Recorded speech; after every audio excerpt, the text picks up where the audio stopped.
네, 여러분 안녕하십니까? 여기는 일반 공영방송에서는 전혀 듣기 어려운 하지만 반드시 우리가 알아야 할 한마디로 인천의 짠물 이야기, 인천 시민의 목소리를 담은 인천 시민 팟입니다. 저는 진행을 맡은 조강희입니다. 반갑습니다. 인천 시민 팟은 인천의 다양한 문제를 각계의 전문가들과 함께 이야기를 나누고자 합니다. 특히 인천에서 민감한 정치, 사회 문제와 인천의 구석구석 동네 이야기도 여과 없이 다룰 계획입니다. 이렇게 인천 시민 팟은 인천 지역 사회의 작은 울림통이 되고자 합니다. 오늘은 그 첫 방송입니다. 만약 이 첫 방송이 시민들 반응이 좋지 않으면 마지막 방송이 될 수도 있습니다.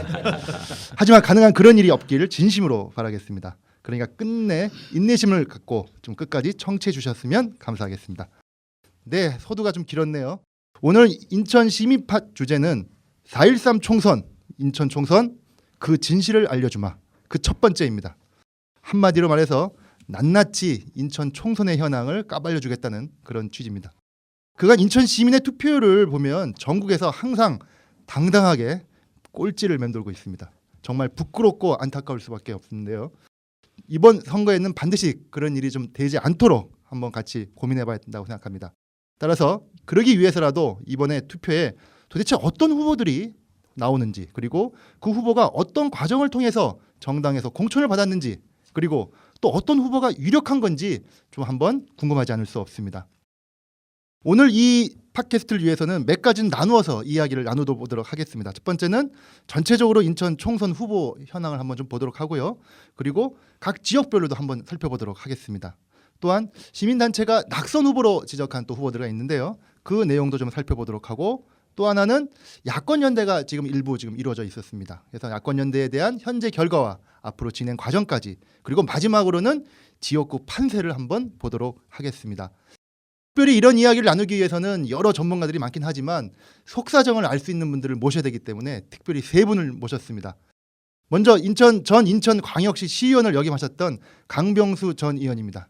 인사하시죠. 네, 안녕하세요. 네, 강병수입니다. 반갑습니다. 네, 반갑습니다.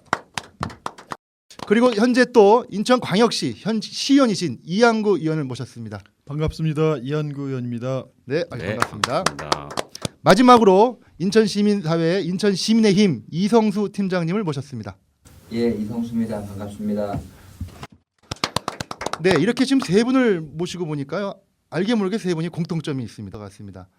지난 2010년이었죠. 인천 지방선거의 범야권 단일 후보를 결정할 때 시민사회에서 추천했던 세 분이었습니다.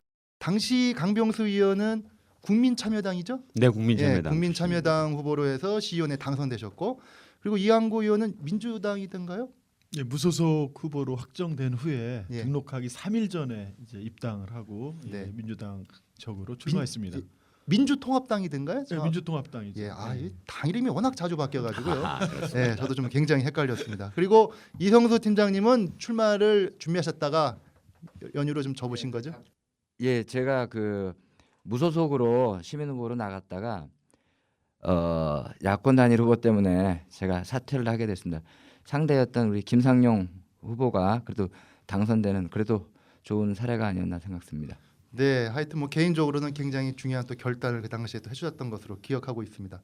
하여간 이 세 분이 여러 가지 그런 과거의 공통점도 있고 그렇기 때문에 이번 총선에 대해서 굉장히 많은 내용을 우리가 같이 이야기를 나눌 수 있지 않을까 이렇게 생각합니다. 하나만 더 좀 물어보도록 하겠습니다. 우리 특히 강병수 전 의원님은 제가 지난번에 보니까 이번 총선에 정의당 비례대표 후보로 등록하셨던데 결과가 어떻게 되었나요? 예, 결과가 아주 안 좋았습니다. 예, 좀 더 구체적으로 10분인가요? 10분. 11명이 나가서 제가 11등 꼴등을 했습니다. 그래서 낙선해서 예, 좀 조용히 지내고 있습니다. 굉장히 안타깝습니다. 근데 뭐 제가 들리는 소문에 의하면 낙선에 꼴등을 했기 때문에 뭘 돌려받으셨다고. 네, 네, 그 공탁금 같은 기탁금을 돌려받은 아, 경선 비용. 예, 그래서 실속은 차렸는데 마음은 많이 쓰리죠. 근데 오늘 나오면서 생각을 해봤는데 그 스페인에서 스페인 속담에 매일 맑으면 땅이 다 사막이 된다고 합니다. 그러니까 비가 올 때도 있고 해가 비칠 때도 있어서 이게 당선될 때도 있고 낙선될 때도 있고 잘 될 때도 있고 못 될 때도 있는 그게 세상의 일이라고 마음을 위로하고 있습니다. 네. 네. 하여간 11명이 나온 자리에서 11등을 하셨다는 거 다시 한번 확인하면서 일단 위로의 말씀을 드리도록 하겠습니다. 그리고 지금 이한구 의원님은 지금 무소속이시죠? 네, 그렇습니다. 예, 그러면 지난번에 탈당을 언제 탈당을 하신 건가요? 제가 3월 2일자로 탈당했습니다. 그만 또 큰 결단을 또 하신 건데 어떤 좀 사정을 좀 간단하게 또 그래도 뭐 저희 지역의 특수한 상황하고 무관하지 않은데요. 네. 저희 지역에 더민주당의 송영길 전 인천시장님께서 이제 출마를 확정지셨고 또 현역 국회의원인 최원식 국회의원께서 또 출마를 하셨습니다. 그 지난 12월에 송영길 전 시장님이 개항 을에 출마 얘기가 있었을 때 제가 송영길 시장이 개항 을에 출마한다면 현역 최원식 의원하고 서로 강력한 또 경쟁 관계가 되기 때문에 야권 분열로 인한 패배가 불가피하다 이런 그 제 나름대로 판단을 하고 송 시장님이 가급적이면은 제 삼성 국회의원에 또 이제 네. 시장까지 영입하셨기 때문에 좀 다른 곳에 출마하면 좋지 않겠냐 이제 뭐 그런 취지를 좀 말씀드린 바가 있습니다. 네, 아마 이제 이따가 지역구에 관련된 이러저런 이야기를 할 때 좀 더 진전된 이야기, 좀 더 재밌는 이야기를 좀 해주실 것으로 믿겠습니다.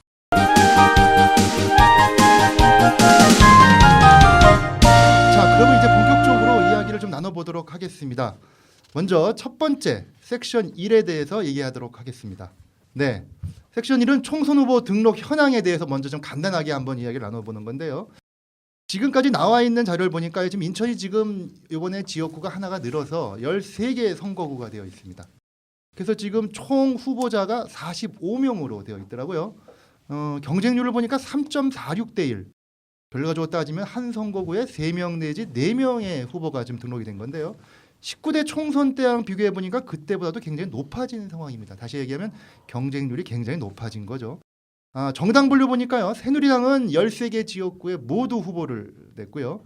그리고 더민주당은 11명, 그러니까 11개 지역구, 국민의당은 12개 지역구, 정의당은 2개 지역구, 그리고 민중연합당과 진리대한당 각 1명, 그리고 마지막으로 무소속 5명이 현재 지금 등록이 되어 있습니다. 전체 여성 후보는 총 3명에 불과합니다. 그래서 6.7%에 좀 그친 상황입니다. 아마 여성 단체에서 굉장히 좀 불만이 많을 거라고 좀 생각이 드는데요. 그리고 후보자 중에 최고령 후보를 보니까 부평 갑에 출마한 새누리당의 조진영 후보더라고요. 73세입니다. 최연소 후보는 남동 갑의 문대성 후보 39살로 되어 있습니다. 재산 신고액을 보니까 조진영 후보는 총 840억으로 가장 많은 재산을 갖고 있고요. 그리고 가장 재산이 없는 후보로 좀 등록된 후보는 새누리당의 조전혁 후보입니다. 마이너스 10억 5천만 원이 지금 신고가 되어 있습니다. 네, 뭐 이렇게 좀 간단하게만 제가 총체적으로 말씀을 드렸는데요. 예, 다음은 그 전체적으로 각 지역구별로 좀 더 현황을 좀 살펴보도록 하겠습니다. 네, 그 지역구별로 보는데요. 요건 좀 이제 우리 같이 오신 우리 같이 게스트 분께서 좀 더 설명을 해주시면 좋을 것 같은데 먼저 부평 갑을부터 좀 보도록 하겠습니다. 요거는 우리 강병수 전 의원님께서 좀 설명해 주실까요? 네, 제가 부평에 살고 있고 또 부평에서 출마를 했었기 때문에 아무래도 제가 설명드리는 게 더 좋을 것 같네요. 현재 부평 갑에는 4분의 후보가 출마를 하셨습니다. 새누리당에선 정유섭 후보가 2번째 도전을 하는 거고요. 그다음에 더불어민주당에서는 이성만 전 인천시의회 의장이 도전을 하고 부평구 그다음에 국민의당에서는 현역이시죠 문병호 의원께서 이번에는 당을 갈아타서 국민의당으로 출마를 하셨고 그다음에 국회의원을 3번씩이나 하신 그리고 아까 말씀하신 대로 재산 신고액이 제일 많은 우리 조진형 후보께서 무소속으로 이렇게 나와 있습니다. 그래서 우리 부평 갑에는 새누리당, 더불어민주당, 국민의당 무소속 해서 이 우리 정의당만 빼고는 다 이렇게 골고루 나와서 경합이 네. 아주 치열한 곳으로 꼽히고 있습니다. 그다음에 부평 을 지역에는 현재 3명의 후보가 등록돼 있습니다. 새누리당에서는 전 인천시의회 의장을 하셨던 강창규 후보가 나오셨고요. 더불어민주당에선 이번에 3선 고지를 도전하고 계시는 홍영표 현역 의원께서 도전하고 계십니다. 그리고 이번에 처음 출마하신 국민의당의 이현웅 후보가 격돌하고 있습니다. 그래서 우리 부평 을 지역에는 무소속이 없고 3개의 정당이 아주 치열한 격돌을 현재 하고 있습니다. 특히 이 부평 지역이 인천 지역에서 그 중에도 굉장히 야권 성향이 강한 지역으로 좀 알려져 있는 게 사실인 것 같습니다. 실제 현직 그 국회의원들도 다 지금 야당 아니겠습니까? 그렇죠. 현재 부평구 갑의 문병호 의원님이나 부평을의 홍영표 의원님도 다 야당이죠. 원래는 다 같이 더불어민주당이었다가 최근에 국민의당이 창당되면서 문병호 의원께서 국민의당으로 가시고 이렇긴 하지만 전통적으로 이쪽은 국회의원이나 우리 시의원 또 구청장님이나 다 야당이 득세했던 곳이고 그렇습니다. 그러니까 결과론적으로 만약 이번에 야당이 그 민주당하고 국민의당하고 나누어지지 않고 단일 후보로 나왔다고 하면 뭐 그간의 어떤 관례를 봤었을 때는 크게 야권의 승리를 점칠 수 있는 지역인 하나 지금 같은 분위기로 보면은 알 수가 없는 거네요. 그렇습니다. 특히 부평구 갑 같은 경우에는 민주당, 더불어민주당하고 국민의당 이렇게 갈라져 있고 새누리당은 또 새누리당 정유소 후보하고 무소속 원래 새누리당 출신이죠. 우리 조진영 전 의원님도. 그래서 양쪽 다 나눠져 있으니까 부평구 갑이 가장 더 치열한 접전을 벌이고 있는데 부평 을 같은 경우에는 야당이 2명이 나온 셈이죠. 그래서 귀추가 주목되는 상황입니다. 네, 하여간 이따가 다시 한번 좀 더 전체적인 그 후보들의 어떤 현황과 판세를 한번 보도록 하겠습니다. 다음은 계양도 우리 야권이 굉장히 강한 곳인데요. 계양 갑을에 대해서는 우리 이한구 의원님께서 좀 소개를 해주시죠. 네, 계양 갑을 소개해드리겠습니다. 계양 갑에는 2014년 구청장 후보를 출마하셨던 오성규 후보가 새누리당 후보로 지금 출마하셨고요. 그리고 더민주당에서는 그 민선 5기 인천도시공사 상임감사 역할을 맡았던 유동수 후보가 출마하셨습니다. 그리고 국민의당에는 안철수 국회의원 보좌관 출신인 이수봉 후보께서 출마를 하셨습니다. 이 계양갑은 뭐 다들 아시겠지만 정의당 그 김성진 위원장님께서 정의당 몫을 처음 요구했다 남구을로 옮기면서 3자 대결로 바뀐 곳이죠. 계양을은 새누리당에서 전 인천시 의사회 협회장인 윤형선 후보가 지금 출마를 하셨고요. 모두 지금 관심을 갖고 있는 계양을 지역인데요. 더민주당에서는 지난 그 인천시장 출신인 송영길 후보께서 출마하셨고 국민의당에는 현 국회의원이신 최원식 후보께서 출마하셨습니다. 뭐 많은 인천 시민들에게 관심을 갖던 송영길, 최원식의 대결이 어떻게 될지 아주 관심이 되는 지역입니다. 네, 계양도 보면은 이 부평과 같이 굉장히 야당세가 강한 지역으로 인천 지역에서는 꾸준히 계속 이렇게 지지세를 받아왔는데 지금 후보들 등록 현황을 봐더라도 결국 또 야당 사이의 어떤 후보의 어떤 그런 경쟁으로 인해서 굉장히 또 혼란이 있을 것 같네요. 혼란이라기보다는 그 야권에서 이러한 방식의 3자 대결을 좀 원하지 않았던 그래서 네. 지난 3개월 동안 많은 그 관심 있는 분들이 노력을 해온 지역입니다.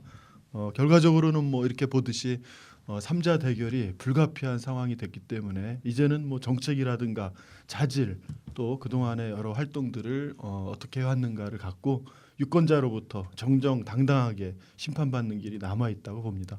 다른 지역구도 마찬가지겠지만 특히 계양 을 지역 같은 경우는 인천 지역 시민사회 입장에서도 굉장히 좀 안타깝게 지금 되어 있는 상황이어서 하여튼 뭐 아직까지는 뭐 후보 등록 그 아직 선거가 아직 본격적으로 들어간 건 아니기 때문에 좀 더 두고 봐야 되긴 하겠습니다. 다음은 남구 쪽을 한번 보도록 하겠습니다. 남구 갑을에 대해서는 우리 이성수 팀장님이 좀 소개해 주시죠. 예, 남구 갑은 현재 3선에 도전하고 있는 홍일표 의원이 새누리당이시고요. 그다음에 이제 송영길 시장 때 대변인을 맡았던 허종식 후보가 이제 더불어민주당, 그다음에 국민의당에서는 김충래 변호사가 현재 열심히 뛰고 있다고 말씀드리고요. 남구을 지금 인천에서 많은 이제 사람들의 귀추에 관심을 모으고 있는 데가 이제 윤상현 의원이 무소속으로 출마한 곳입니다. 새누리에서는 김정신 여성위원장님 아마 계양에서 나가셨다가 이쪽으로 옮겨 타시면서 이번에 출마하시게 됐고요. 그다음에 한때 그 야권 연대를 위해서 사퇴를 하셨다가 국민의당으로 안기옥 그 후보가 국민의당으로 이번에 다시 재출마하게 있고 그다음에 더불어민주당은 좀 안타깝게 그 신현한 의원이 사퇴를 하고 야권 단일 후보, 양당의 단일 후보가 된 김성진 정의당 시당위원장님이 현재 후보로 나와 있고 마지막으로 무소속 후보 우리 가장 관심을 많이 갖고 있는 윤상현 후보가 여러 가지 우여곡절이 있지만 이제 무소속으로 출마했다고 말씀드리겠습니다. 예, 이게 다른 부평과 계양과 달리 남구 같은 경우는 여권 성향이 또 굉장히 강한 지역 아니겠습니까? 현직 그 국회의원들도 다 지금 새누리당 원래 그 의원이었었고요. 다만 이번에 윤상현 의원은 이제 공천 파동 때문에 지금 이제 무소속으로 출마하긴 하였지만 어떻습니까? 좀 그런 상황에서 후보들의 어떤 그런 움직임을 봤었을 때. 그래도 야권 단일화라고 이제 요즘 논쟁도 되고 고발건도 올라가 있던 그 남구 을에서 김성진 후보가 이렇게 야권 단일 후보라고 하는 명칭을 갖고 하고 있는데 아직은 굉장히 어려운 것 같아요. 난항을 겪고 있고 아마 세 분께 합쳐야 김정신, 안기호, 김성진 후보가 합쳐야 윤상현 후보랑 현재 갖고 있는 굉장히 좀 어려운 조건인데 그거는 좀 더 현재 한 13일, 12일 남은 요 기간 동안에 다시 한번 면밀히 좀 검토를 해봐야 되겠다 이런 거고요. 남구갑 현재까지는 홍일표 의원이 상당 부분 인지도나 삼선에 도전하는 그런 프리미엄이 있어서 그렇게 하고 있는데 그건 좀 더 그 허정식 후보와 김충래 후보 좀 더 분발이 필요한 곳 아닌가 이렇게 생각됩니다. 네, 제가 어저께 그 앞을 좀 지나가다 보니까요. 남구을 쪽에 그 윤상현 저기 무소속 후보 그 사무실 앞을 지나가다 보니까 거기가 보니까 그 박근혜 대통령하고 같이 있는 사진을 크게 붙였더라고요. 그래서 최근에 그 대구 지역에 저기 그 누구죠? 거기 그 유승민 의원. 예, 유승민 후보에서 뭐 존영인가요? 난 존영이라는 표현도 참 오랜만에 들어봐가지고 하여튼 뭐 그거 놀라 있는데 거기는 뭐 전혀 그런 거와는 또 관계 없는 건 것 같습니다. 하여튼 예, 공문이 아직 안 내렸답니다. 예, 알겠습니다. 하여간 좀 더 그 얘기는 좀 더 이따 들어보도록 하고요. 다음은 남동구 쪽으로 좀 보도록 하겠습니다. 남동구도 역시 갑을로 나눠져 있는데요. 이것도 우리 강병수 전 의원님께서 좀 소개를 좀 부탁드리겠습니다. 네, 남동구 갑은 현재 네 분의 후보가 출마를 하셨습니다. 그 새누리당에서는 이번에 불출마 선언을 했다가 지난번에 사하구 갑 국회의원이었는데 불출마 선언을 했다가 남동구 갑으로 갑자기 오게 된 우리 문대성 현역 의원이 출마를 했고 더불어민주당에서는 참여정부 시절에 청와대 인사수석을 하셨던 박남춘 현역 의원이 출마를 하셨습니다. 크게 보면 이 두 분의 격돌인데 또 국민의당에서는 김명수 전 한국산업은행 노조위원장이 최근 처음으로 출사표를 던졌습니다. 그리고 또 특이하게 우리 이번에 새로 만들어진 민중연합당 임동수 후보가 인천에서 유일하게 출사표를 던졌습니다. 현재 한국GM 노동자로서 노동운동에 오래 종사했는데 남동구 갑에서 남동공단의 비정규직 문제 해결을 주장하면서 출마를 하셨습니다. 네 명이 격돌을 하고 있는데 아무래도 현역이 두 분이 계시니까 이게 문대성 후보와 박남춘 후보의 싸움이 되지 않을까 이렇게 예측이 되고 있습니다. 네. 그다음에 남동구 을에는 새누리당에서 전 국회의원을 한 번 하고 지난번에 경기도 교육감에 도전하다가 낙선한 조전혁 후보가 출마를 하셨고 그다음에 더불어민주당에서는 현역 의원이시죠. 또 인천시 송영길 시장 때 초대 대변인까지 하셨던 윤관석 후보가 더불어민주당으로 출마를 하셨습니다. 그리고 특이하게 진리대한당이라고 하는 당으로 송기순 여성 후보가 한 분 나오셨는데 얼마나 표를 받을는지 좀 관심 있게 지켜봐야 할 것 같습니다. 어쨌든 남동구 을과 남동구 갑 이 두가 여기도 지금 그 격돌이 예상됩니다. 다행히 남동구 을은 새누리당하고 더불어민주당하고 양자의 격돌이 될 것 같고 이 남동구 갑에서는 또 민중연합당도 있고 또 국민의당 후보까지 있는 상황에서 과연 야당 현역 의원인 박남춘 현 의원께서 수성을 할 수 있을지 이게 가장 관심 있게 지켜봐야 할 일입니다. 네, 하여간 굉장히 이것도 이쪽 지역구도 굉장히 관심 있는 지역구인데 특히 남동구 지역은 워낙 현직 국회의원분들이 대부분 다 이 야당 민주당 소속 국회의원들이고 하고 그리고 또 그쪽 새누리당 쪽이나 이쪽에서 출마하신 분들이 또 이름이 꽤 알려진 분들이에요. 그 문대성 의원도 뭐 태권도만 잘하는 게 아니고 뭐 논문 표절도 잘했다고 하기도 하고 너무 별로. 네, 뭐 해서 굉장히 많이 알려져 있고 그리고 조전혁 의원 하면 또 이 정교조 명당 선생들하고는 공개. 뭐 완전히 뭐 거의 앙숙 정도라고 해도 과언이 아닐 정도로 그 가장 재산이 그 마이너스 10억이 된 이유도 그 벌금을 냈다고 하죠. 예, 벌금 문제 때문에 그랬다고 네. 해가지고 제가 볼 때는 굉장히 이렇게 알려진 분들이 많이 나와서 또 굉장히 또 관심을 또 할 수 있을 것 같습니다. 자, 그다음 이제 다른 지역을 한번 가보도록 하겠습니다.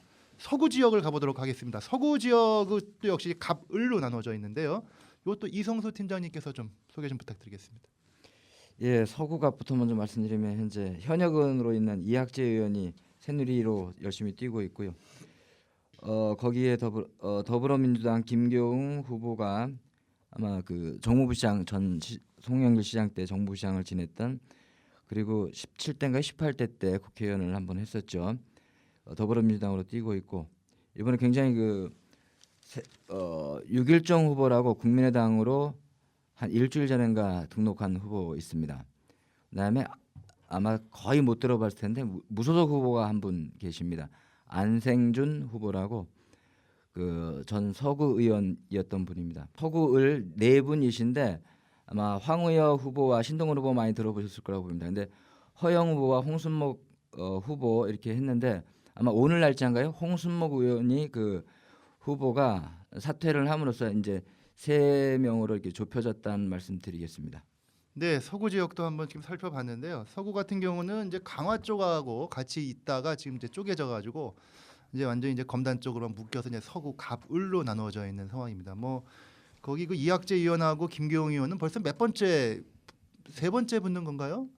3번째입니다. 예, 계속 그렇게 붙고 있는 상황인 것 같고요. 그리고 이제 안상수 전 저기 의원은 이제 저쪽 강화 옹진 쪽으로 가는 바람에 이쪽은 이제 새롭게 이제 지역구가 이제 생긴 곳이어서 저도 좀 놀랐습니다. 황우여 의원이 연수구에서 이 6선인가요 하셨던 분인데 갑자기 어느 날 갑자기 서구로 가신다고 그래가지고 그게 얼마만큼 서구 주민들한테 영향력을 행사할 수 있을지 그것도 하나의 또 이번 선거의 관건이 아니겠는가 이렇게 봐집니다.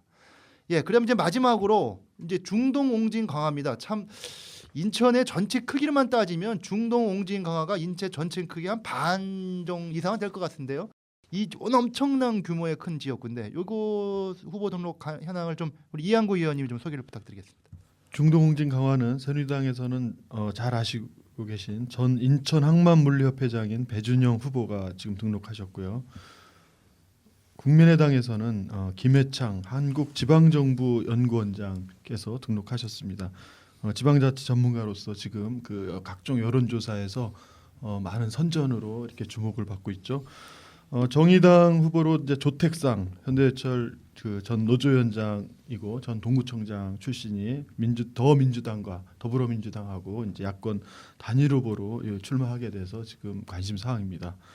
그리고 또 많은 관심을 가진 부분이 새누리당의 공천을 못 받아서 무소속으로 출마한 민선 3기, 4기 인천시장을 역임한 안상수 후보죠. 지금 여론조사에서 새누리당 후보하고도 각축전을 벌이고 있는 그 앞으로 계속 주목해봐야 될 그런 후보입니다. 이건 제가 소개하도록 하겠습니다. 연수구 갑에는 일단 새누리당 후보로는 정승현 인하대 교수가 지금 후보로 좀 들어와 있고요. 그리고 더불어민주당에는 박찬대 회계사가 되어 있습니다. 그리고 국민의당에는 그 연수구 구의원을 3선을 하셨던 진희범 의원이 지금 이제 되어 있습니다. 연수구 을을 보니까요. 연수구 을은 청와대 그 대변인 출신이죠. 민경욱 후보가 지금 새누리당 후보로 되어 있고 그리고 더불어민주당에는 윤종기 후보입니다. 아주 말이 많은 후보입니다. 지역사회에서. 그리고 국민의당으로는 한강원 후보. 예, 역시 참 말이 많은 후보인데 어떻게 된 게 연수구 을 쪽은 이렇게 모여 있습니다. 하여튼 연수구가 이 인천의 어떤 뭐 강남이라고 해서 뭐 그런 얘기는 있긴 하지만 실제로 이번 선거에도 그런 여당세가 계속적으로 관철될 수 있을지는 좀 더 확인해 봐야 될 것 같습니다. 네, 이렇게 해가지고 인천의 총 13개 지역구의 후보 등록 현황을 한번 쭉 살펴보았습니다. 아까 말씀드린 대로 전체 13개 지역구 중에 지금 거의 3.46대 1이니까요. 어느 곳은 야당 쪽이 굉장히 좀 많이 좀 있고 어느 쪽 일부 지역만 이제 무소속 이제 여당에서 탈퇴하신 분들이 이제 있는데 하여간 좀 더 내용을 좀 더 지켜봐야 되긴 하겠지만 현재에서의 상황은 진짜 어떻게 진행될지 알 수가 없는 상황이라 보겠습니다.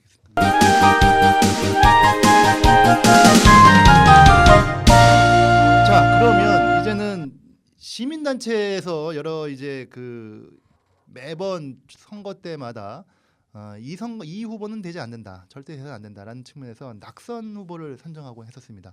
역시 이번에도 전국의 시민단체들이 모여서 낙선 후보를 선정했는데요. 그 자료를 보니까 인천에서 낙선 후보가 한 8명 정도 이렇게 있던 것 같은데요. 어떻게 됐습니까, 이성호 팀장님? 좀 확인 좀 부탁드리겠습니다. 예, 처음에는 이제 인천에서만 이제 시민사회에서 두 사람을 먼저 1차 낙선 대상자로 했었습니다. 그러니까 황우여 그 교육부 장관을 했던 황우여 의원과 막말파동으로 했던 윤상현 의원입니다. 이거는 뭐냐면 처음에 기준은 인천의 그 해경본부, 우리 두 분 다 실세라고 하는 분들이 이거에 거의 그 이학재 의원까지 해서 굉장히 중요하게 해경본부가 인천을 떠나게 됐을 때 여기에 대한 힘들을 실어주기로 했던 분들이 영향력을 못 발휘하게 되면서 낙선 대상자가 됐던 거였고요. 그다음에 총선에서 8명으로 낙선 대상자를 선정해 됐습니다. 그때는 아까 황우여 의원, 윤상현 의원, 이학재 의원까지 거기에다가 문대성 의원, 그다음에 조전혁 의원, 그다음에 민주당에서는 윤종기 후보와 김현정 후보, 그다음에 그 국민의당에서는 한강원 후보까지 8명을 했는데 아마 경선에서 아마 김현정 후보 먼저 떨어졌죠. 그래서 7명 이렇게 현재 돼 있는데 요거에서 좀 봤으면 하는 게 어떤 기준으로 낙선 대상자를 선정했나 했을 때 첫 번째로는 이제 민주주의 파괴와 인권 침해 또는 종북몰이로 했던 경력이 있는 분들에 대해서 이 낙선 대상자를 잡았다. 그다음에 두 번째가 막팔 파문. 이번에 윤상현 의원 아주 세게 음주 전화 또는 취중 전화로 인해서 크게 했던 게 아마 작용했다 이렇게 판단하고요. 그다음에 탈핵 문제나 환경 파괴 문제, 그다음에 세월호 참사 진상 규명에 대한 방해 요소라든지 망언을 했다. 그다음에 허위 사실 유포 이러한 5가지 정도로 전국적인 데서 했는데 인천에 한 8명이나 이게 포함되는 일이 생겼었습니다. 네, 하여튼 8명 중에 이제 하여튼 그 한 분은 지금 낙천이 됐고 7명인데 제가 자세히 이렇게 보니까요. 그 연수구 쪽에 지금 2분이 들어가 있습니다. 연수구 을에 윤종기 그 후보하고 한강원 후보. 근데 제가 알기로 아까 처음에 그 연수구 쪽에 그 보니까 그 후보가 어떻게 됩니까? 그때 저기 한강원, 윤종기 그리고 김상하 후보, 민경우 후보. 그 지금 낙선 후보를 지금 보니까요. 좀 특이한 사항이 연수구 을 쪽 후보가 지금 2명이나 지금 껴 있습니다. 지금 연수구 을에서 지금 출마 등록을 하신 윤종기 더불어민주당 후보하고 한강원 국민의당 후보입니다. 그래서 이 시민사회 입장에서는 굉장히 곤혹스러울 것 같은 게 두 분의 야당이 다 낙선 후보로 지금 되어 있고 그러면 남으신 분이 새누리당 민경우 후보뿐이 없어서 이거 어떻게 됩니까? 그럼 민경우 후보를 찍어야 되나요? 굉장히 그 난감했던 그 시민사회에서도 그 시민단체들과 교류하는 가운데 많이 어려움이 있었던 곳이라고 생각을 갖습니다. 그럼에도 불구하고 이제 새누리의 독주를 막아야 되겠다 이렇게 해서 하긴 했는데 아직도 내부에서 상당히 좀 논란이 많았고 아마 그 사항은 아마 여러분들 일반 분들이 좀 모를 수도 있을지 모르는데 인천 경찰청장 출신 아닙니까? 1년 전에 윤종기 후보가 그게 아마 이제 제주도 강정마을과 밀양 이런 걸 할 때 경비대 출신입니다. 경비대.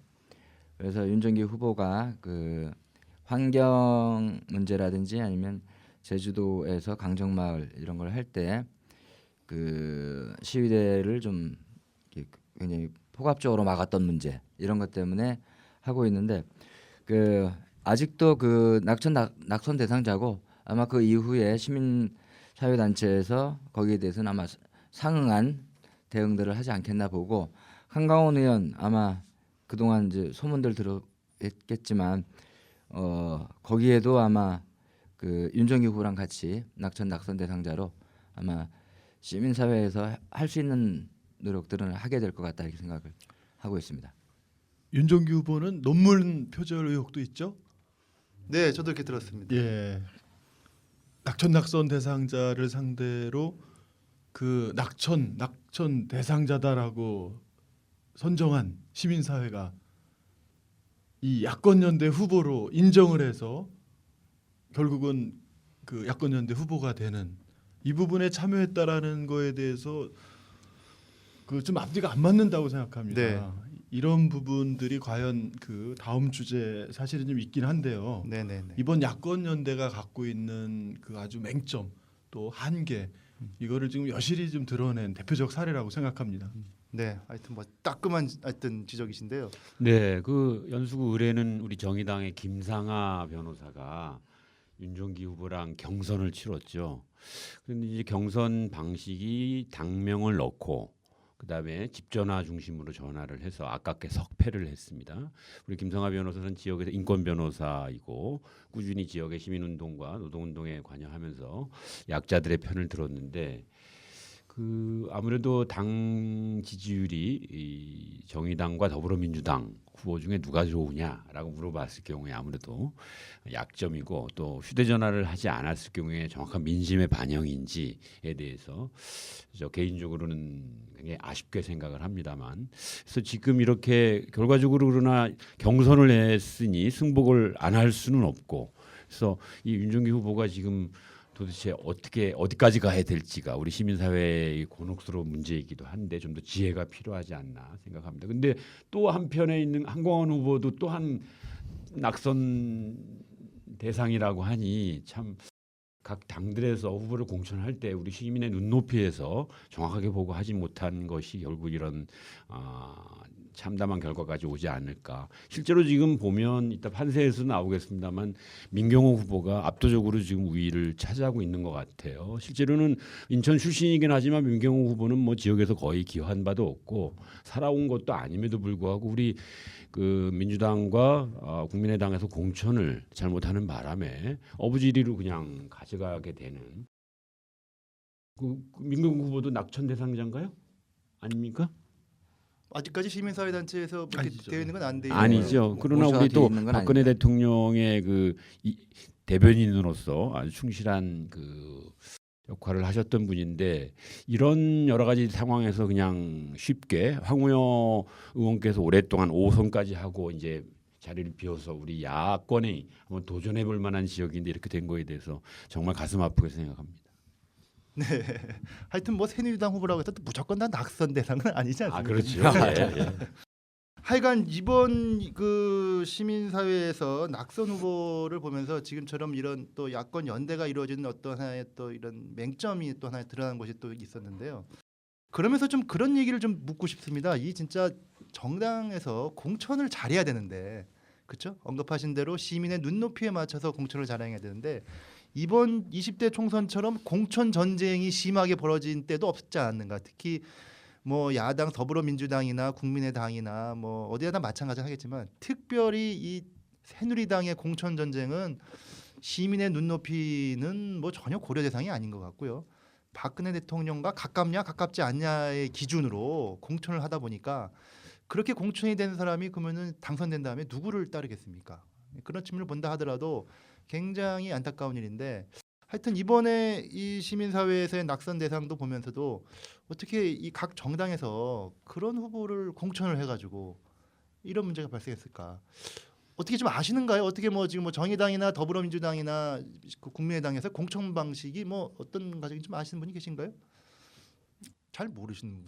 여기다 그러니까 전 강병수 전 의원은 정의당이시긴 하나 이 아닙니다. 정의당이 저는 약간 저 좀 아직 정의당인데 저희는 이제 당원들이 직접 투표를 통해서 출마자들을 선정하는 그런 절차를 이번에도 갖고 다 있습니다. 그렇습니다. 투표를 저희는 해가지고. 전국적으로 약 56명의 후보가 나왔는데 저희 비례대표 포함해서 모든 그 후보자들은 각 자기 지역 위원회 당원들이 찬반 투표를 통해서 된 거고 아직 경선은 없으니까 그것이 꼭 100% 맞는 것인지 모르지만 저희는 최소한 절차적 민주주의는 충실히 지키고 있죠. 이번에 사실은 새누리당도 그렇고 그 더불어민주당도 아래로부터의 공천, 그래서 그것이 시민의 눈높이에 맞는 공천을 하려고 했는데 실제로 인천에서 보면 단수 공천되고 경선에서 배제된 지역이 상당수가 있습니다. 그러면 단수 공천하고 경선을 한 지역의 도대체 기준이 뭔지에 대해서 사실은 국민들이 헷갈려하는 거고 그거에 대해서 바로 정치에 불신이 오는 게 아닌가 생각하는데 우리 민주당 출신 이한구 의원이 보실 때는 어땠습니까? 시민들이 보는 그대로 문제가 있었다고 봅니다. 이거는 뭐 새누리당만이 아니라 더불어민주당도 그렇고 국민의당도 그렇고 정의당도 또 마찬가지였다고 생각합니다. 정의당을 옹호하셨지만 많은 시민들이 정의당 후보들이 진짜 끝까지 완주하고 그렇게 심판을 뭐 선택을 받기 위해서 나왔다고 생각한 시민들이 저는 많지 않다고 보거든요. 이제는 그 앞으로는 이제는 당의 그런 어떤 대표 주자로서 이제는 시민들에게 진실되게 접근하는 게 필요하다고 생각합니다. 네, 아마 뭐 각 당마다 또 약간의 호불호가 있을 것 같긴 한데요. 그러니까 제가 이렇게 봤을 때도 기본적으로 이제 뭐 상향식 공천이라고 보통 얘기하죠. 당원들이나 시민들의 어떤 투표나 여론조사를 통해서 후보를 선점하는 거.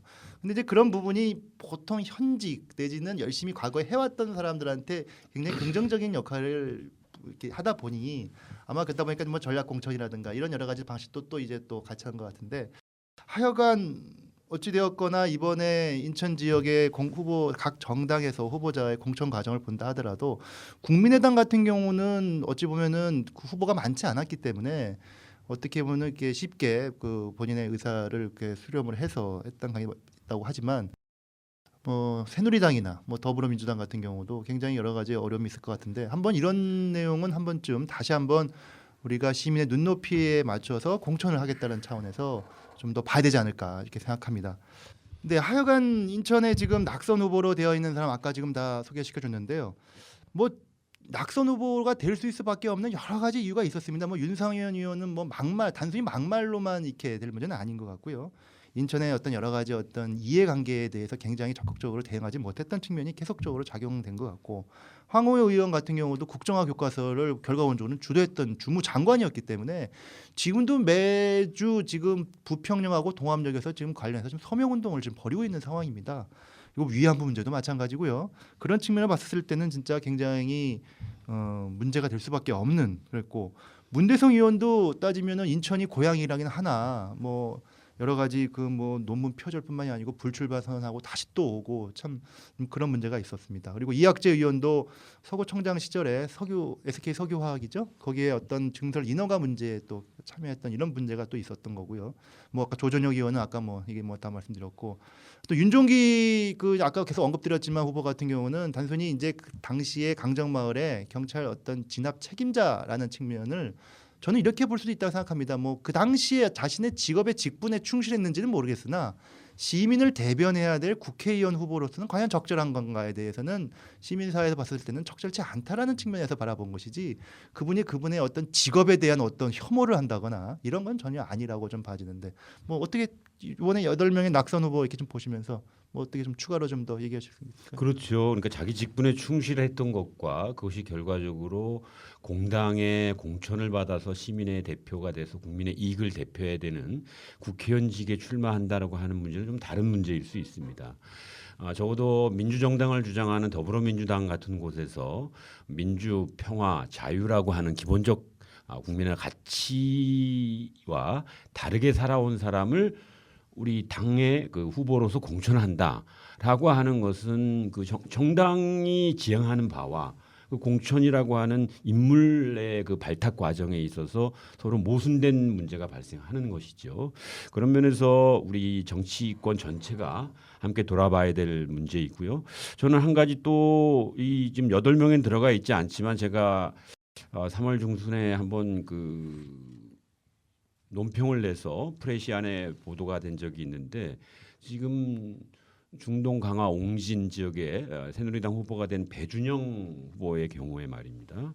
제가 알기로는 이 세월호 참사 이제 2년이 다 돼 가는데 그때 기억하실 겁니다. 그 고박이라고 그 화물을 움직이지 못하도록 잘 묶어야 되는데 그게 잘 묶지 못해 가지고 사고의 하나의 큰 원인이 됐던 우련통운의 부회장입니다. 우련통운의 아버지, 그러니까 그 원래 70년대부터 이거를 만드신 분이 바로 배준영 후보의 아버님이고 현재 주식의 91%를 가지고 있고 네. 세월호 참사가 났을 때도 이 배준영 씨는 그 법인 등기이사는 아니었습니다만 우련통운의 부회장이었습니다. 예. 그걸로 인천 항만물류협회장이 됐고 그것이 이번에 출마해서 경선에서 이기게 된 데도 큰 원인 중에 하나인데 이분도 자기 업무에 충실했는지 모르지만 결과적으로 세월호 그 309명의 그 꽃다운 그 인생들이 그 참사를 당했을 때 도의적으로나 사회적으로 내지는 경영적으로 분명한 책임의 지위에 있는 사람에 대해서 이 새누리당에서 공천을 했다라고 하는 것 그리고 우리 시민사회에서도 이런 분에 대해서 낙선 대상자로 올리지 않았다라고 하는 거에 대해서는 저는 대단히 유감스럽고 좀 그 논평을 냈는데 이제 경선 과정이라고 해서 프레시안에서 뒤늦게 3월 그 경선이 확정된 다음에 기사가 나와서 별로 영향력을 미치지 못했습니다만 대단히 이런 문제도 안타깝게 생각하는 바입니다. 네, 그렇습니다. 지금 세월호 지금 이제 곧 4월이 또 와서 또 이제 관련된 또 행사가 또 준비되어 있고 또 그런 상황을 봤을 때는 참 그런 지적은 굉장히 좀 의미 있는 지적이라고 보이고요. 저도 여기에 포함되어 있지는 않지만 중동 옹진군의 무소속으로 출마하신 안상수 후보 같은 경우도 인천의 어떤 이런 재정 위기하고는 뗄래야 뗄 수 없는 그런 후보 아니겠습니까? 안상수 후보는요?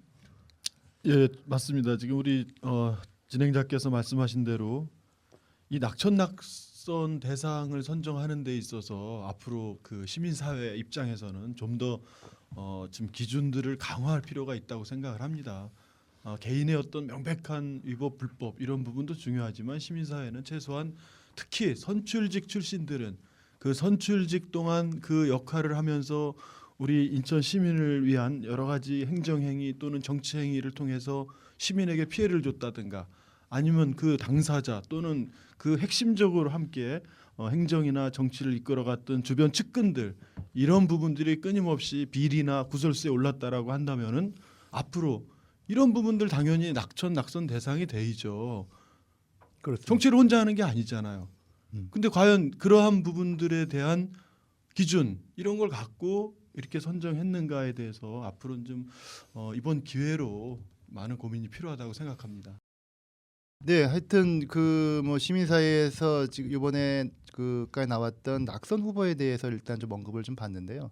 뭐 그거와 무관한다 하더라도 지금 13개 지역구에 대해서 이렇게 쭉 본다 하더라도 후보들 몇 면을 보면 과연 이분이 언제 인천에서 이렇게 활동하셨던 분이었는가라고 의아해하신 분도 굉장히 있는 것 같습니다. 그래서 언제 갑자기 선거 때만 나타난 거 아니냐. 항상 이제 그런 후보들이 계속 많아가지고 선거 끝나고 나면 선거에 떨어지면 또 그냥 사라져 버리는 뭐 그건 어찌 보면 여당이나 야당이나 상관없이 벌어졌던 일 중에 하나가 그거였거든요. 그런 측면에서 보더라도 이따가 좀 볼 때는 좀 하나씩 좀 그런 후보들은 없는지 그리고 과연 또 우리가 지역에서 봤었을 때 진짜 이런 분은 굉장히 열심히 하셨던 분이었다. 뭐 여야를 떠나서 그래서 좀 그런 부분에 대해서도 좀 한 번씩 좀 언급을 해주시면 좀 이 방송을 듣고 있는 시민분들이 그래 좀 그런 부분도 충분히 이해할 수 있다라는 차원에서 좀 더 접근해 볼 수 있지 않겠는가 이렇게 생각이 듭니다. 네, 그렇습니다. 저 뭐 이양구 의원하고 제가 4년 인천시의원을 해보면서 여러 가지 지역의 그 중앙 정부로부터 불편부당한 처우를 받는 경우가 많았습니다. 우리 대표적으로 우리 시민들이 기억하고 있고 여전히 돈을 내고 있는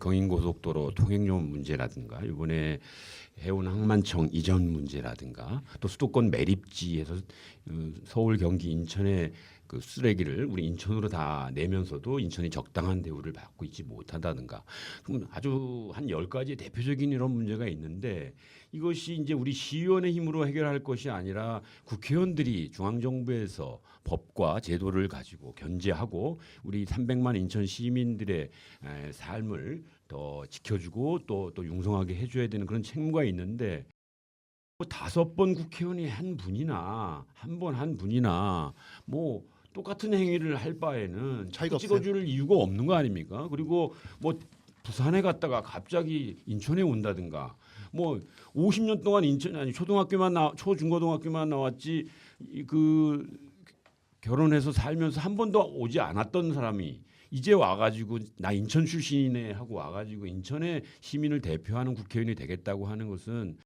어찌 보면 정말로 우리 인천 시민을 무시하는 행태라고 보여집니다. 여기 그 낙선 운동 대상으로 뽑히지는 않았지만 우리 현명한 인천 시민이라면 하나는 건강한 어떤 민주적 의식을 가지고 국가 발전을 위해서 일하실 자격과 또 하나는 인천 시민의 삶을 정말 대변할 수 있는 그런 인천을 사랑하는 사람이 됐으면 하는 마음에 정말 간절합니다.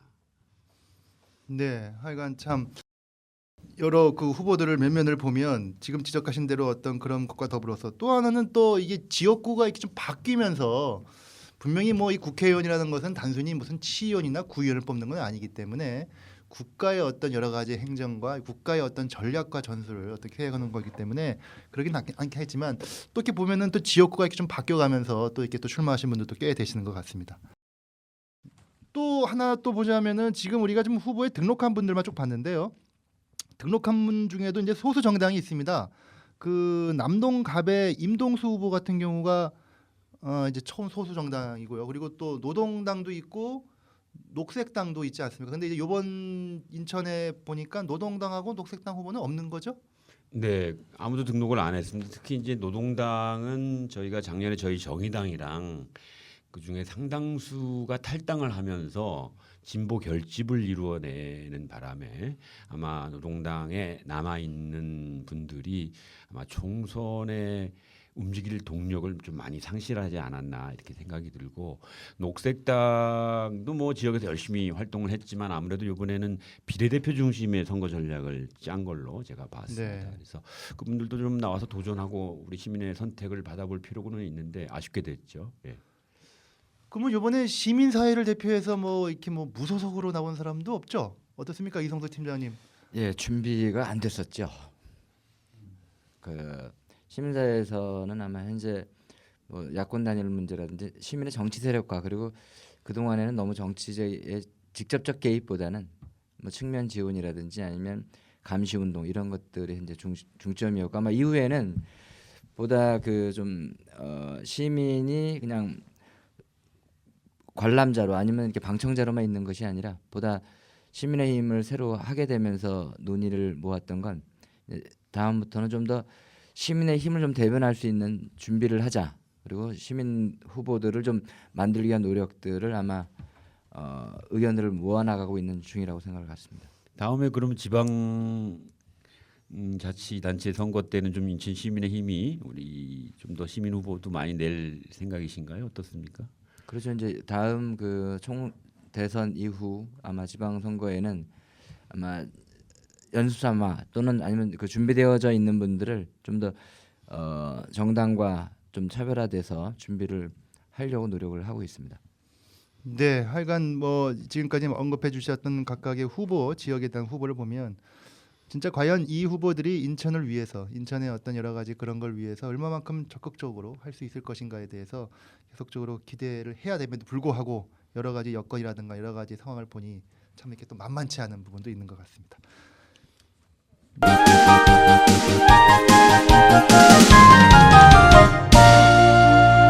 네, 그러면은 이어서 이제는 좀 더 재밌는 이야기를 좀 해보도록 하겠습니다. 특히 이제 이 야권 연대 얘기인데요.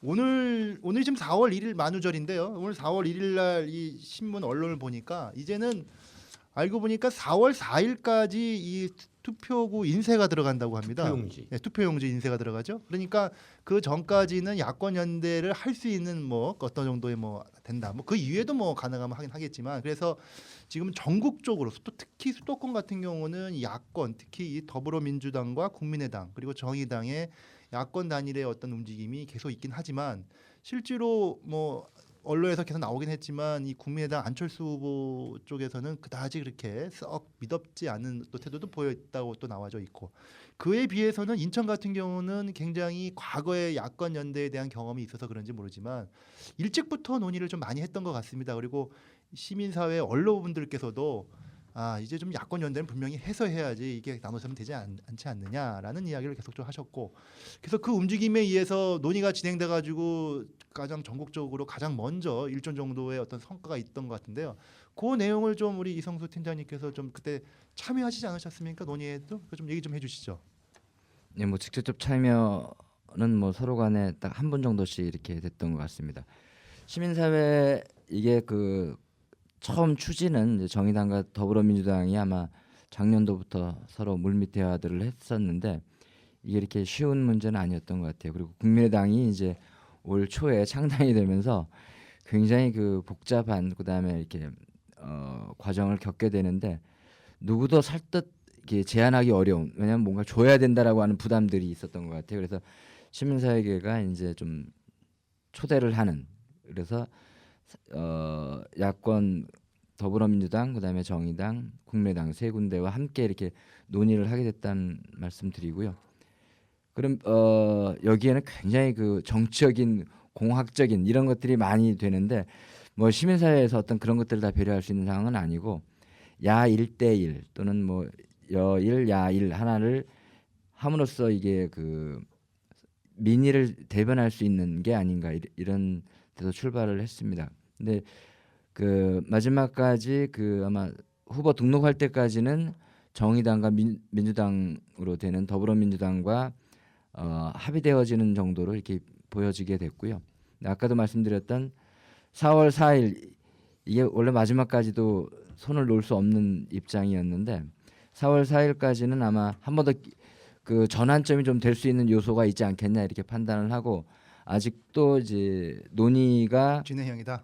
끊이지 않고 있다. 여기까지만 말씀을 그러니까 드리겠습니다. 정리하면은 인천의 13개 지역구와 관련해서 더불어민주당하고 국민의당하고 정의당하고 삼자하고 시민사회가 이렇게 해서 논의 테이블은 있었고 논의가 일부 되긴 했지만 현재까지 야권 연대가 된 부분은 더불어민주당하고 정의당호만 된 거 아니겠습니까? 그래서 13개 지역구를 11개 지역구는 더불어민주당이 하고 2개 지역구는 정의당이 한 걸로 그렇죠?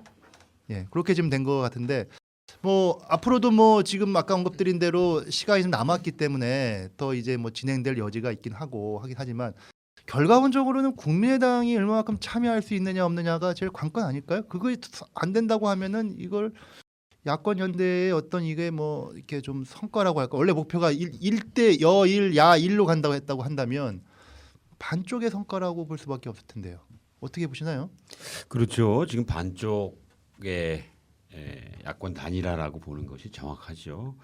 물론 저희 정의당하고 더불어민주당하고 야권 연대 지난한 논의 과정을 거쳐서 일부는 경선을 하고 일부는 또 후보를 저희가 양보받기도 하고 이렇게 해서 현재 우리 정의당 인천시당위원장인 김성진 후보가 남구 을에 나왔고 중구 동구 옹진에는 우리 조택상 전 동구청장님이 단일 후보로 지금 나와 있는데 그런데 그곳에 국민의당 후보가 각각 계시단 말이에요. 네. 그러니까 저희도 더불어민주당하고 저희가 나머지 지역에 출마를 하지 않는 출혈을 감수하면서도 단일화를 했는데 근데 국민의 후보가 떡 버티고 있으니 이 단일화 효과에 있어서 제대로 힘을 발휘할 수 있을지 참 어렵습니다. 우리 이양규 의원이나 저 같은 경우도 2010년도에 인천시의원에 출마했을 때 야권 단일 후보로 출마를 했기 때문에 처음 정치에 입문하면서도 당선될 수 있었고 네. 지난번에 제가 비록 2014년도에 낙선을 했습니다만 그 당시에도 제가 야권 단일 후보였습니다. 그래서 통합진보당 사태가 많이 있고 이랬었습니다만 45.2%를 소수당 이름으로 하고도 낙선을 했는데 이 단일화의 효과라고 하는 것은 시민사회 전체가 야당과 함께 힘을 모으는 것인데 현재 이 절반 정도의 성공을 가지고 힘을 발휘하기는 어렵다고 보여지고 나머지 한 3일 남았는데 좀 더 우리 시민의 눈높이에서 다시 또 마음을 열고 한번 해보는 방법은 없을까 이런 생각이 듭니다. 예, 저는 뭐 좀 다른 생각입니다. 네. 네. 단일화를 위해서는 각 정당들이 신뢰가 전제돼 있죠. 음. 그러면은 국민의당이 왜 창당됐는가에서부터 봐야 되고요. 또 하나는 우리 진행 작가께서 아까 말씀하신 안철수 대표가 소극적이다 말씀하셨는데 그게 사실이냐? 사실은 그게 아닌 거죠. 아닌가요?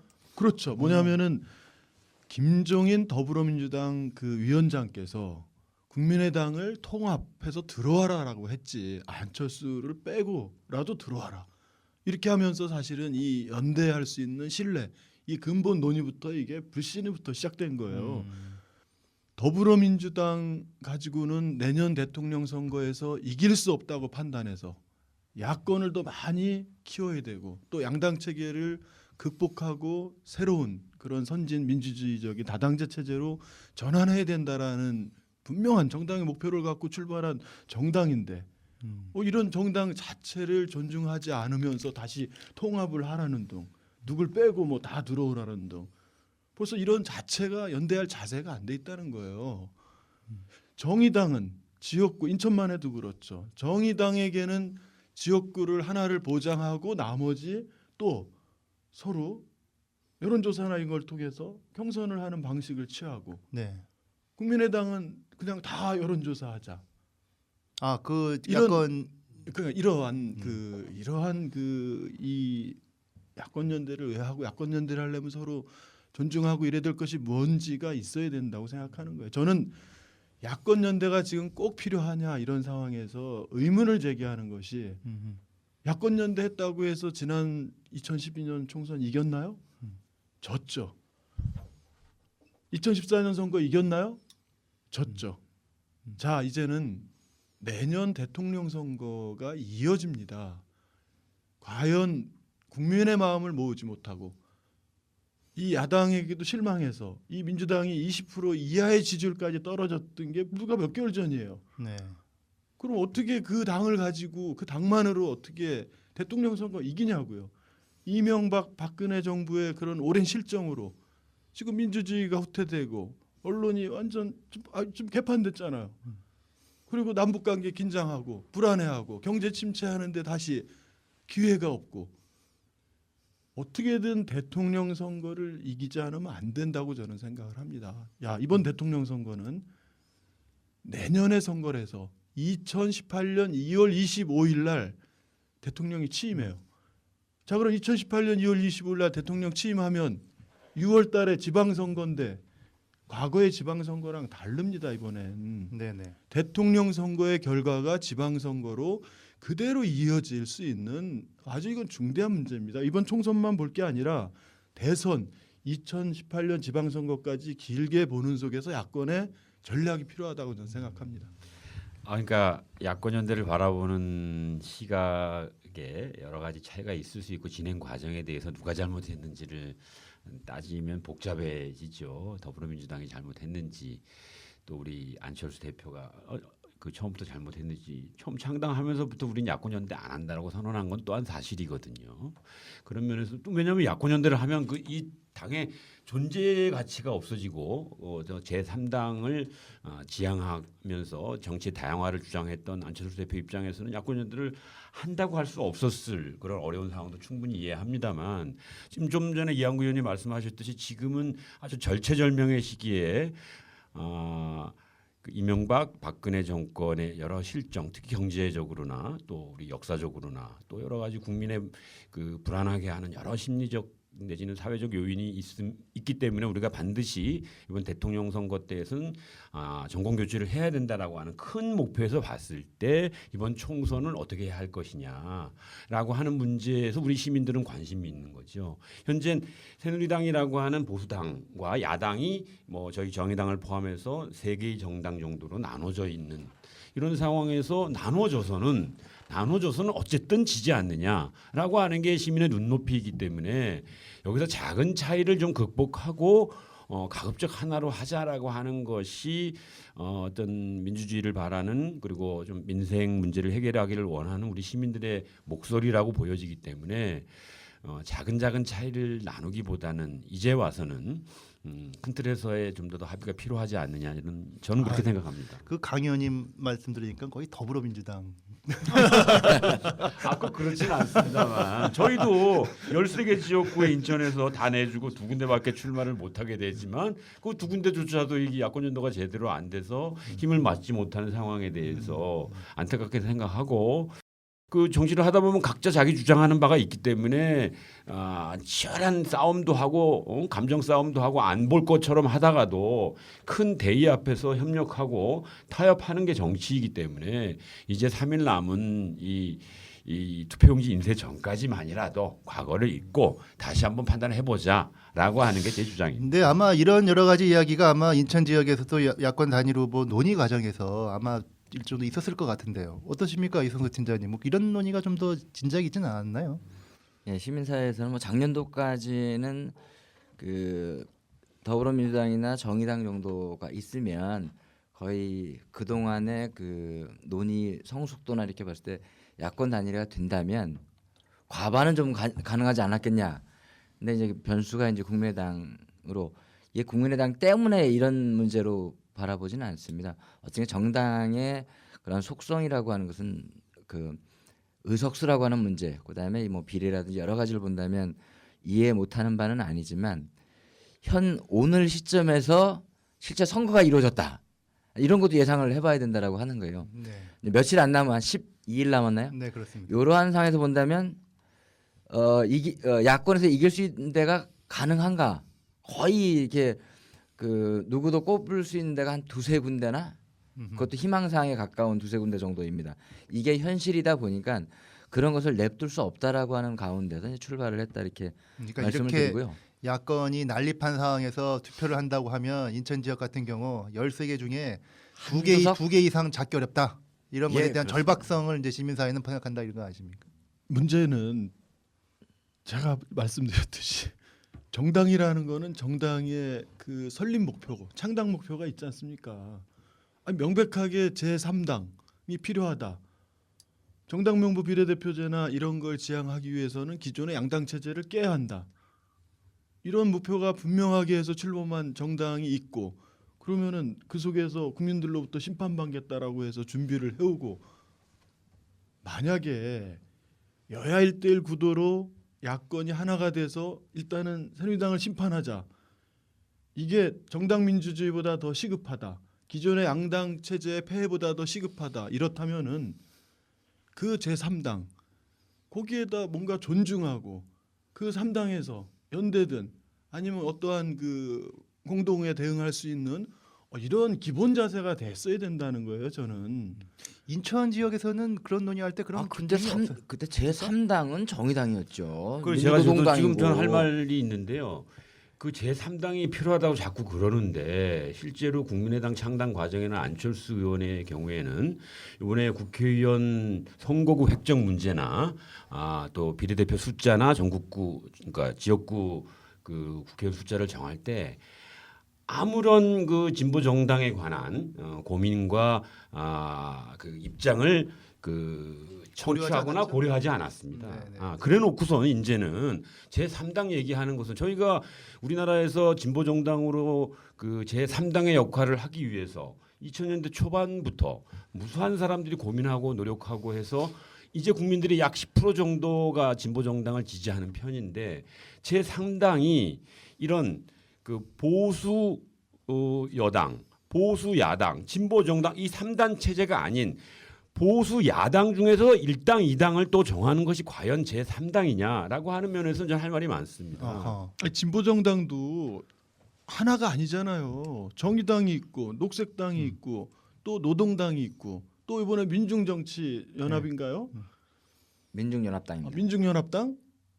그리고 이게 이름만 바뀌었지 그동안의 선거 지형에서 진보 정당, 진보 세력 자체가 5개, 6개, 7개 더 많은 그 각자 자기들의 가치 지향으로 그런 분열과 그런 독자적 정치 세력화를 마다하지 않고 해왔는데 이제 와서 중도적 제3정당을 지향한다라고 하는 것에 대해서 어떻게 손가락질할 수 있어요?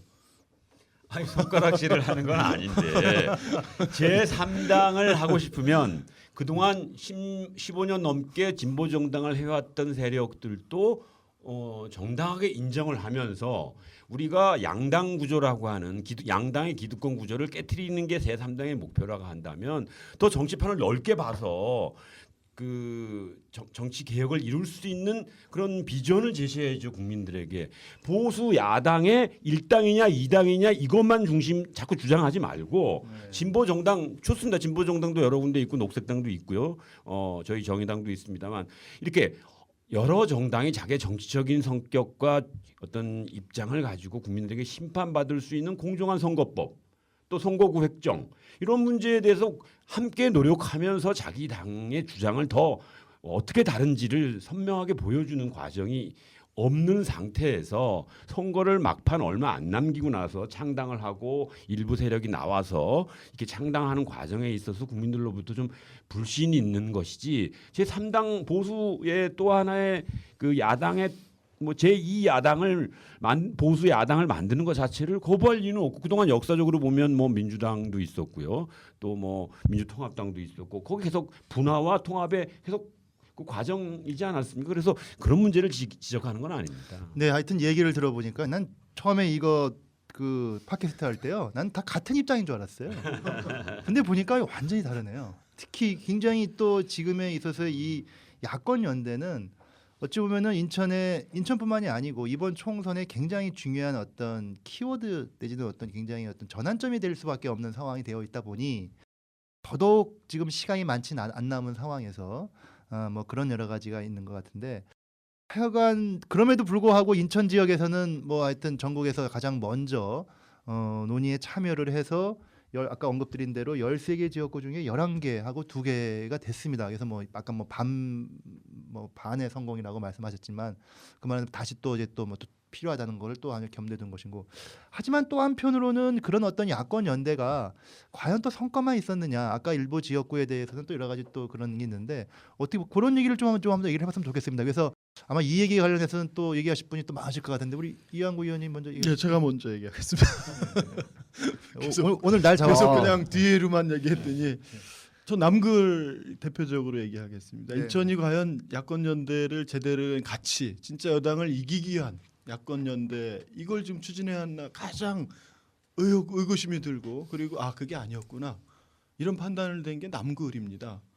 박근혜 대통령 실정으로 인해서 지지율 바닥이고 근데 그 박근혜 대통령의 유일하게 누님으로 불리울 수 있는 박근혜의 남자 그 아바타라고까지 불리는 윤상현 의원이 막말 파동으로 인해서 사실은 지금 궁지에 몰렸잖아요. 그래서 당으로부터 공천도 못 받고 그리고 무소속으로 출마할 거라는 거는 다 알고 있는 사실이죠. 지역 활동을 아주 탄탄히 해왔다는 평이 있기 때문에 네, 좀 출마했습니다. 완전. 그러면은 야권 연대를 진짜 여권을 이기기 위해서 야권 연대를 한다.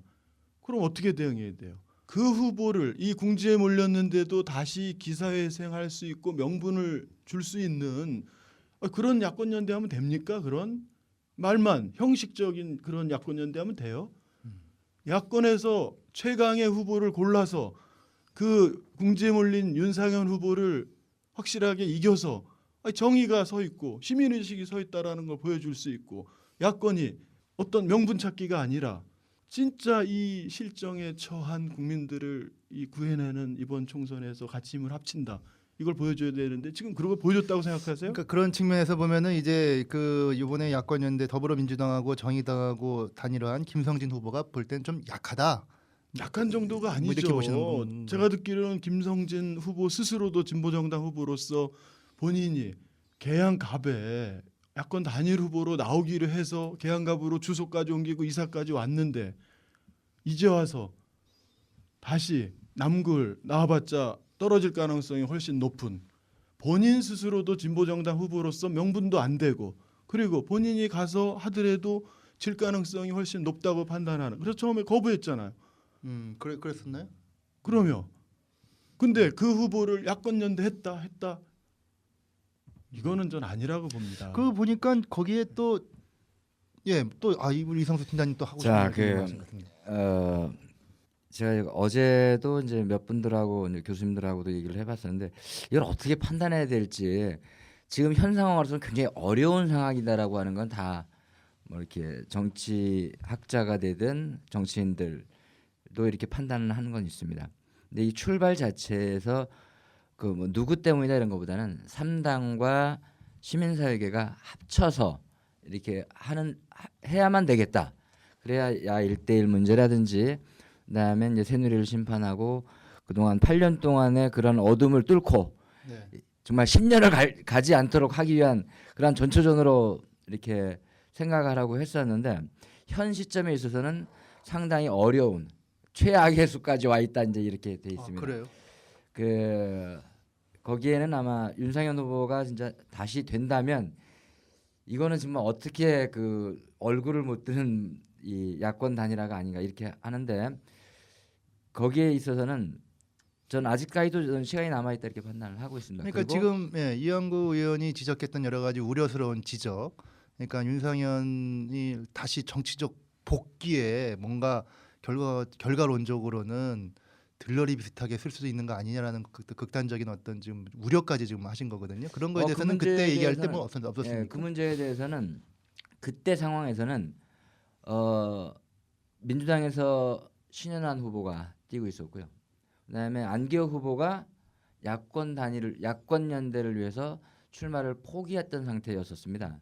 그러다 보니까 이제 야1대1 구도가 가능하다라고 하고 또 이게 전체적인 데서 국민의당이 논의에 참여되어져 있을 때 야권이 같이 동의가 된다면 상당 부분 시너지가 발을 입을 수 있겠다 이렇게 판단을 했고 시민사회계의 원로들이나 그 선배님들과 함께 김성진 후보에게 이전하는 것까지를 촉구를 했었고 그게 이제 했던 상황이었는데 현재 이렇게 두 당만으로서 되는으로 인해 가지고 한쪽 발뛰기로 외발뛰기가 되는 것이 더욱더 어려워지는 상황이었다고 보고 그럼에도 불구하고 아직 희망을 포기하고 있지는 않습니다. 현재 안기호 의원 후보가 그 경선을 지금 야권 경선에 제안을 한 상태이고 거기에 대해서 정의당으로서는 굉장히 당혹스러운 상황입니다. 왜냐하면 옮긴 지가 한 4일 됐나요? 그런 상황에서 바로 이렇게 한 번의 조사에 그 김정신 후보, 그다음에 안기호 후보, 김성준 후보가 10%대이고 윤상현 후보 30%를 달리는 이런 상황에서 그냥 바로 이렇게 하기보다는 정의당으로서는 상당히 좀 시간이 좀 필요하다. 요까지 논의된 상황이고 몇 군데 정도가 좀 논의가 더 되고 있다라고 말씀을 드리겠습니다. 예, 제가 한 말씀 드리면 우리 김성진 정의당 시당위원장이 남구 갔는데 본인도 아마 어려운 결정이었을 거라고 보여집니다. 네, 저도 그랬을 것 같긴 한 한데요. 두 달 넘게 개항 갑에서 선거 사무실을 차려놓고 열심히 선거 운동을 하다가 막판에 일로 옮기게 된 원인이 우리 정의당 때문이나 우리 김성진 위원장이 원해서 된 것이냐 그건 아닌 것 같습니다. 왜냐하면 남구 우리 아까 전체적으로 그 출마자 소개에서 나왔습니다만 남구 지역은 좀 보수적 색채가 전통적으로 좀 강한 지역이고 또 워낙 윤상현 의원이 한 번 낙선하고 두 번을 거기 남구에서 당선되면서 지역 토대를 튼튼히 닦은 곳이기 때문에 사실 누구라도 잘 가려고 하지 않는 그런 곳 아닙니까? 예를 들어서 우리 더불어민주당의 송영길 시장님이 만약에 윤상현 뭐 그 공천을 받든 안 받든 박근혜 정권의 그 아주 최측근이니까 한번 붙는다든가 아니면 송도로 가서 황우여 의원하고 붙는다든가 하는 그런 빅 이벤트를 우리 시민들은 많이 바라지 않았습니까? 그런데 아무도 그런 그 이미 그 새누리당 후보가 토대가 튼튼한 곳은 가려고 하지 않습니다.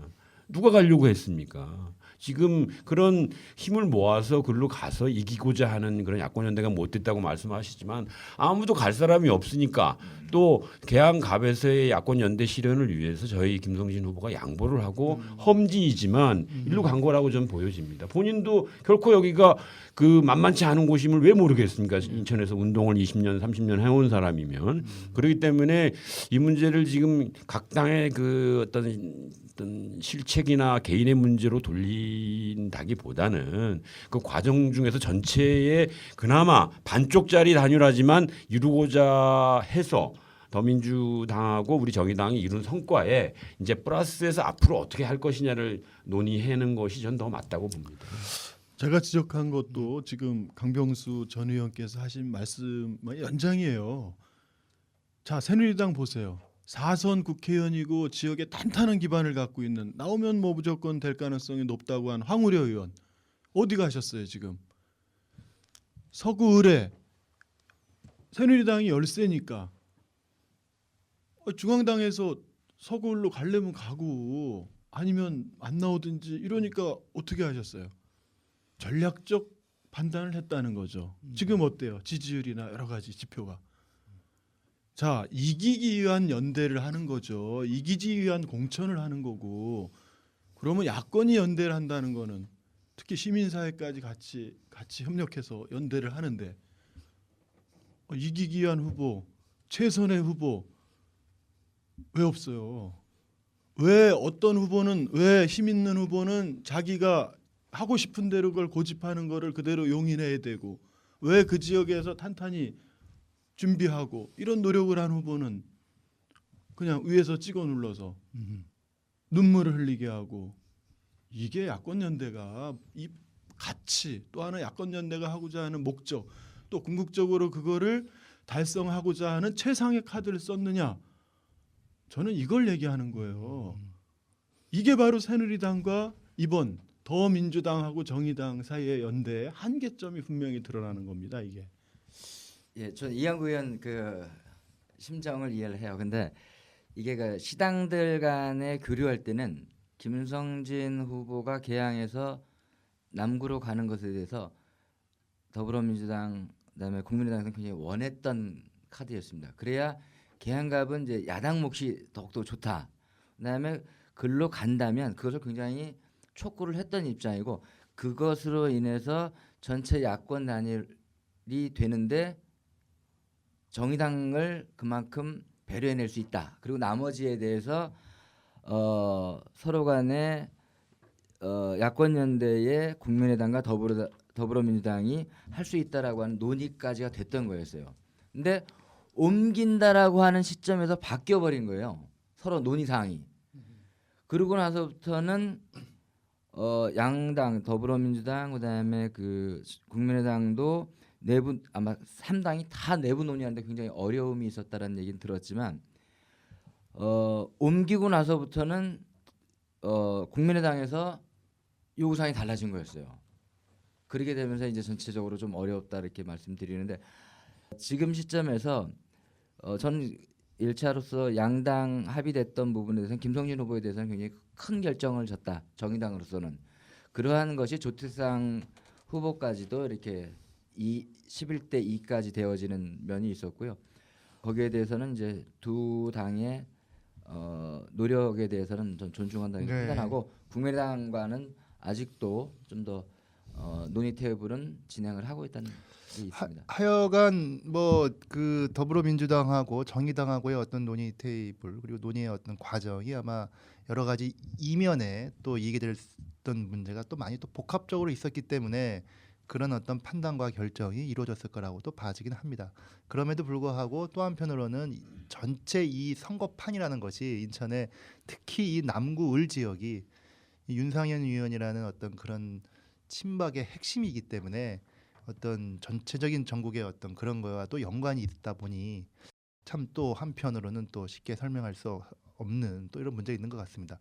또 한편 또 이거 말고도 아까도 몇 번 언급을 또 했지만 이번에 야권 연대하면서 또 하나 지금 또 논란이 되고 있는 게 지금 연수 을 지역이거든요.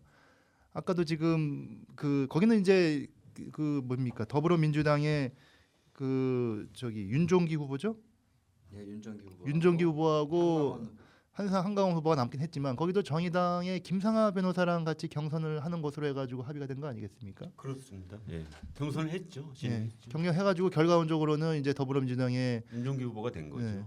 그러니까 이제 시민사회 입장에서도 제가 볼 때는 이거를 이제 야권 연대의 어떤 중재자의 입장에서 봤었을 때는 결국은 참 결과만 보고 나면 나머지 두 야당 후보가 다 낙선 후보인 이런 상황, 이 최악의 상황이 돼버린 거 아니겠습니까? 그 이번 단일화 과정에서도 사실 우려하던 게 현실로 나타났는데요. 이런 문제 때문에 단일화 이게 불신을 받고 있는 거예요. 이번 연수울의 김상하 후보 같은 경우도 처음에는 당명을 빼고 여론조사를 하는 부분으로 해서 수용한다라는 분명히 그렇게 입장을 이제 밝힌 바가 있고요.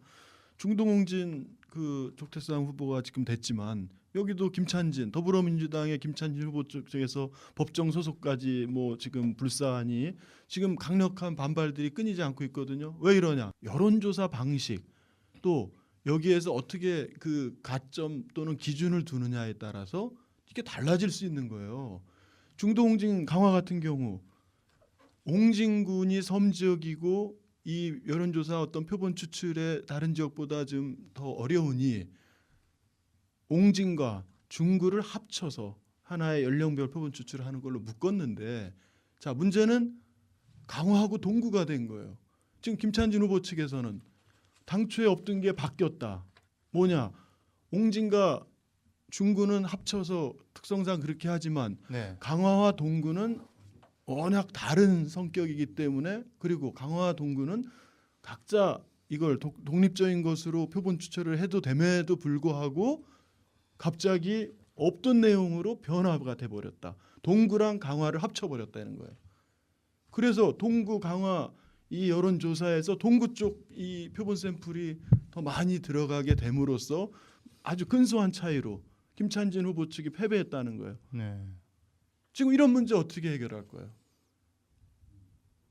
이러한 이 불신, 신뢰할 수 없는 이런 운영 주체들이 암만 좋은 명분을 내거라도 실제 이런 일들이 일어나고 나니까 이거 뭐 단일화 여론조사 또 뒤에서 장난 놀면 어떻게 될 줄 알아? 이런 현상입니다. 지금 이런 현실이에요. 그러니까 하여간 지금 우리가 야권 연대에 대해서 여러 가지 긍정적이고 성과적인 측면을 보면서도 또 한편으로는 약간의 또 여러 가지 또 이런 여러 가지 문제점도 우리가 또 같이 또 이해를 하고 있어야 아까 언급한 대로 2010년에 인천 지방선거에서는 범야권 단일 후보라는 걸 통해서 어찌 보면은 그 정당 간의 어떤 단일 후보뿐만이 아니고 시민사회가 또 적절히 중재를 섰고 또 그것이 시민을 감동을 주었기 때문에 제가 볼 때는 그때는 야권이 대승리를 거뒀던 기회였다고 한다면 그 이후에 벌어졌던 야권 연대는 한편으로는 좀 아쉬운 부분이 없지 않아 있는 건 또 사실인 것 같습니다. 특히 감동을 주지 못하는 야권 연대가 돼버리면 이게 굉장히 좀 어려운 부분이 있는데 그럼에도 불구하고 아직은 하여튼 뭐 진행형이기 때문에 뭐라고 좀 말씀을 드리긴 어렵긴 하지만 가능한 지역 지금 뭐 몇 군데 있죠. 인천도 한 3군데 정도 국민의당 후보들이 개별적으로 그런 연대를 위한 한번 협의를 하자 이런 것들이 있는데 그렇게 가능한 지역들은 그렇게 가고 또 하나는 각 정당이 지향하는 그 당의 어떤 그 가치에 따라서 어떤 그 여당과 일대 다여구도에 불리한 부분이 뭐 불가피하게 있더라도 뭐 그런 지역들은 또 존중하면서 서로 더 이상 불신이 가중되지 않게 해서 내년도 어떤 대선에서의 더 큰 승리 반드시 이겨야 되는 이걸 좀 희망의 끈을 저버리지 않아야 되지 않나 생각을 하고요. 네. 그리고 저도 이번 총선에서 인천 시민들 또 인천의 야권이 꼭 이랬으면 좋겠다. 이분은 좀 이런 역할을 꼭 해줬으면 좋겠다. 이런 게 있어요. 거의 90% 이상이 정말 그분이 마지막까지라도 그러한 그 결단 뭐 이런 걸 해서 진짜 야권 단일 후보로 만든 남구의 이 후보가 열세라면 진짜 이 단일 후보가 이 여권에 탈당을 하고서 다시 이걸 회복할 수 있는 이 궁지에서 빠져나갈 수 있는 가능성을 이 차단시키는데 더 힘을 모으는 이러면은 야권 단일화의 명분도 살고 또 그 개개인에 따른 또 앞으로의 정치적 진로에서도 저는 새로운 기회가 될 수 있지 않나 그런 생각입니다. 아마 이한구 의원님 얘기하는 것처럼 이게 뭐 본질이 빠지고 결과만 자꾸 도출하려고 하는 이런 방식이 야권 단일화에도 문제다 이런 얘기도 있는데 저희 출발할 때 여러 가지 그 국회의원 총선에서 저희가 획득하려고 했던 거는 이제 새누리를 심판한다 이런 것의 내용이 뭐냐 세월호 문제라든지 그다음에 테러 방지법 이 개정 문제 그다음에 노동학법 쉬운 해고 이런 문제들이 개정되고 그다음에 위안부 협정 문제 이런 것들이 폐기돼야 된다 이런 문제에 대해서는 아마 먼저 논의가 됐던 부분에 대해서 얘기가 있었다는 먼저 말씀드리고요. 이양 의원님 계속 이렇게 많이 그 야권 단일에 대한 어려움들을 얘기하고 있지만 정말 현재 있는 그 시민들의 열망을 담을 수 있는 틀에 대해서는 3당이 공히 노력을 해야 되겠다 이렇게 말씀드리고 아까 한 세 군데 정도 얘기를 하셨지만 이제 국민의당에서도 그다음에 각 3당이 한 세네 군데 정도는 논의를 계속 하는데 이게 그 각자가 하기 어렵다라고 하는 데는 빼고 나머지 가능한 곳부터라도 좀 논의를 하는데 서로가 좀 합의되어지고 또 언제나 그 이 룰에 대한 문제들이 굉장히 예민한 게 많더라고요. 보니까 당명이라든지 또 인센티브라든지 아니면 아까 지역을 나누는 문제 이런 것들이 상당히 그 좀 대승적으로 봐서 그리고 한 군데의 자당의 승리 이런 것보다는 전체 인천의 승리에 좀 더 3당이 좀 호응되기를 바라는 마음입니다. 네.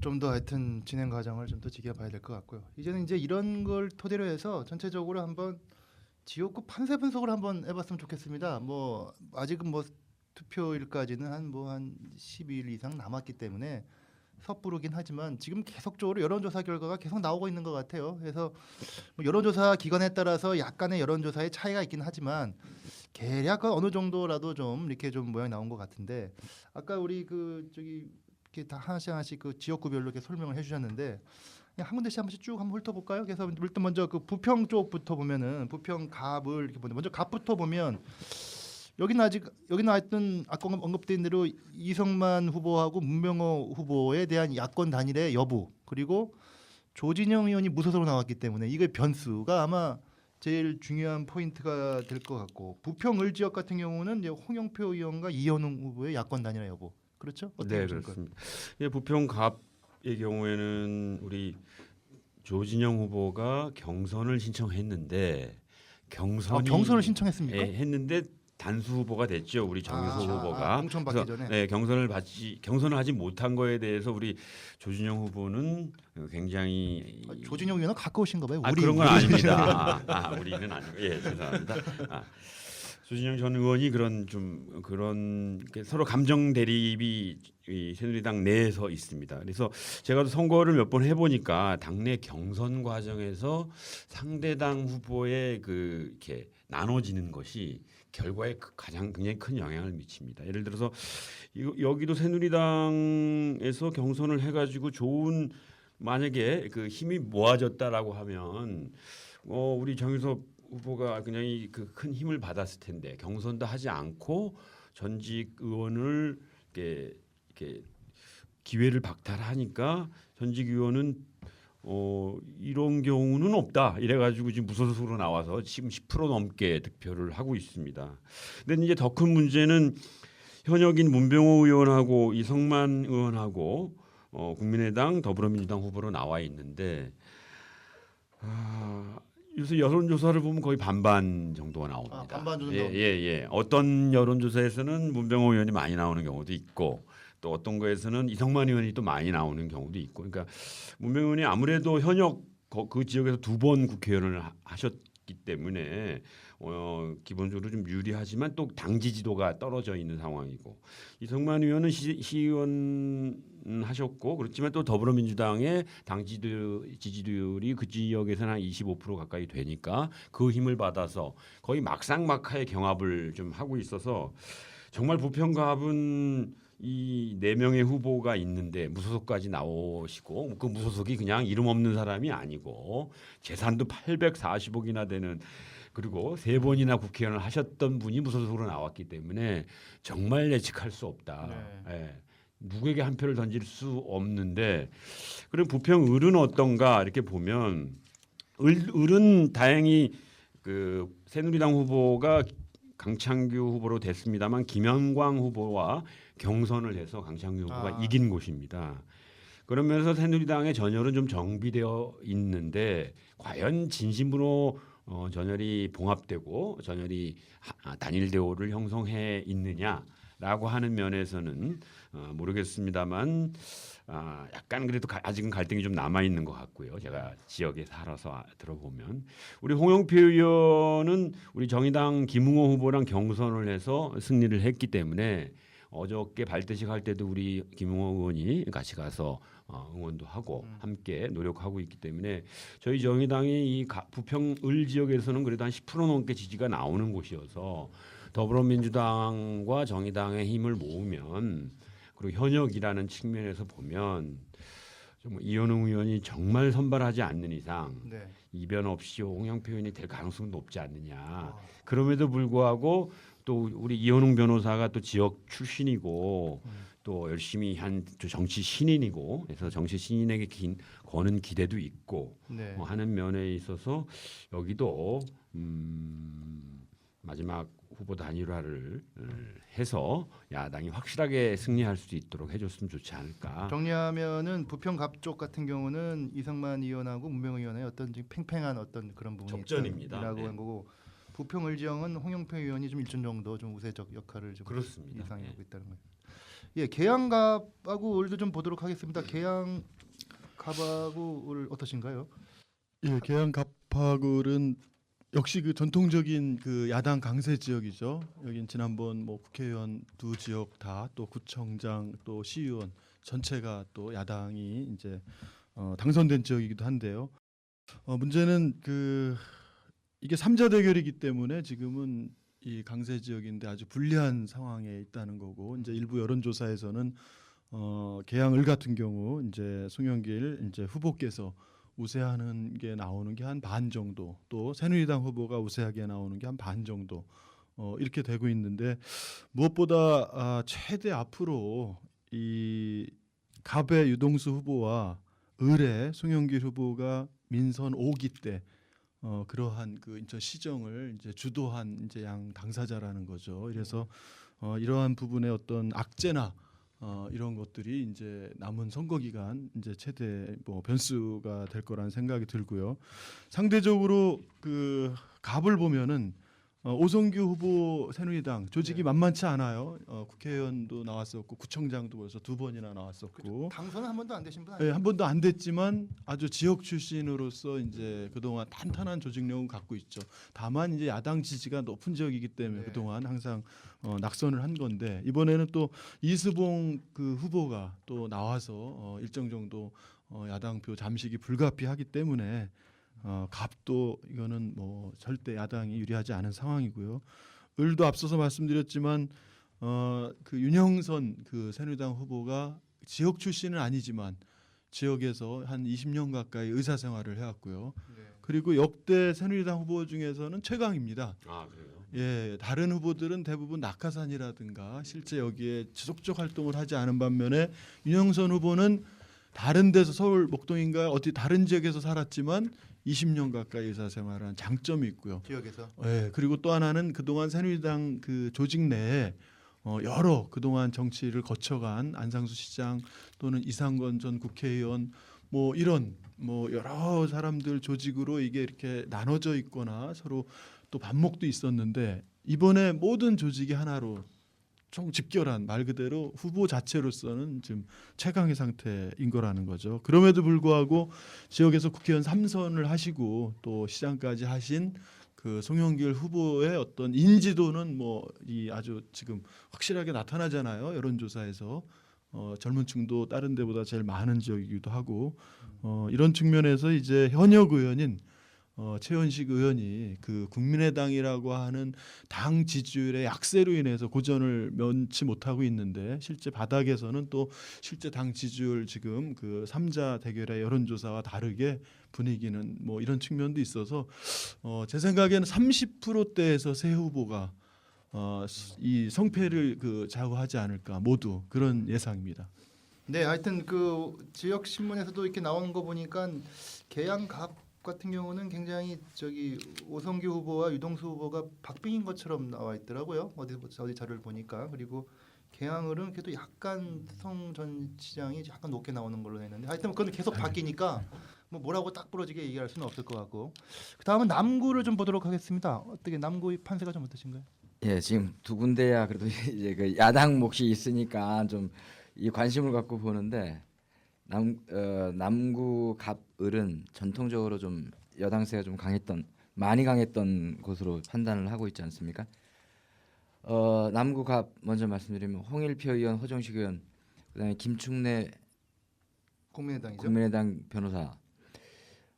아직까지는 이게 여론조사가 별로 없었던 것 같아요. 거의 뭐 신경을 안 쓰이고 그랬는데 홍일표 의원 이번에 그 회계 문제 관련돼서 조사받고 이렇게 하면서 이제 허정식 대변인 또 후보가 좀 더 이렇게 열심히 뛰고 있는 판세 정도인데 또 전통적으로 아마 이 선거 운동이 시작되고 본다면 조직표로서는 아직도 이렇게 새누리 홍일표 의원이 굉장히 강한 편으로 나타날 거라고 보고 어차피 야당 두 군데가 이렇게 한다면 거의 쉽지 않은 곳이다 이렇게 판단을 하고 있고요. 남구를 가장 이제 인천에서 그 이 포인트 중에 하나인데 윤상현은 31.6%, 그다음에 김정신 그 새누리 10% 이렇게 한다면 40% 정도가 넘는 데고 야권 합치면 20%가 좀 안 돼요. 안기혁 의원하고 그 김성진 의원이 현재 여론조사 이게 뭐냐면 나머지 한 40%가 현재까지 부정적입니까? 그 무응답이 이렇게 많다라는 게 현재 그 좀 관심 포인트입니다. 변수가 많다 이거죠. 예, 그래서 좀 더 지켜봐야 될 게 아닌가. 그리고 안기혁 그 후보가 김성진 후보에게 이 야권 단일에 대한 경선을 지금 제안을 해놨기 때문에 이게 좀 더 관전 포인트가 된다면 어쨌든 간에 새누리로서는 김정신 후보를 공천을 했기 때문에 그 좀 분산된다라고 봤을 때 이 야권의 그 마지막 단일 후보 요 문제가 고비가 아닌가 이렇게 판단을 하고 있습니다. 예. 네, 하여튼 뭐 남구 쪽은 워낙 여권 성향이 강한 지역이다 보니까 여러 가지로 보면은 좀 판세가 그렇게 보여지고요. 다음에 이제 남동구 아까도 뭐 잠깐 또 쭉쭉 좀 말씀을 드렸는데 그냥 간단하게 한번 뭐 이렇게 좀 언급해 주시도록 하시죠. 네, 남동구의 그 우리 현역 박남춘 더불어민주당 의원하고 부산에서 올라오신 건가요? 네, 문대성 후보가 각축을 벌이고 있는데 국민의당 김명수 후보가 있고 또 우리 민중연합당에서 임동수 후보가 있는 남동구 갑 지역은 사실은 참 예측하기 어렵습니다. 왜냐하면 이 지역이 진보 정당의 표심이 꽤 많이 작동을 하는 곳입니다. 지난번에도 저희 박남춘 의원이 그 통합진보당과 경선을 해가지고 마지막에 불과 10몇 표 차로 이긴 곳입니다. 그러니까 그때 민주당이었죠. 박남춘 의원께서 의원 되시기 전에 그 통합진보당이랑 경선을 해서 불과 10몇 표 차로 신창현 후보한테 진 곳입니다.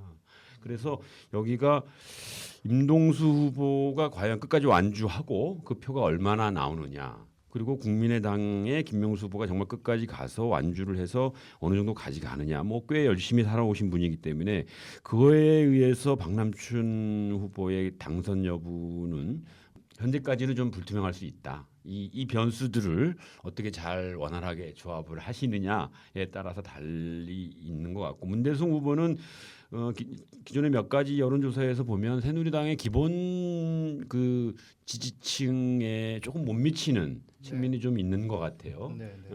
그런 면에서 야권이 좀 유리하긴 한데 좀 나눠져 있다라고 하는 것으로 갑을 분석할 수 있고요.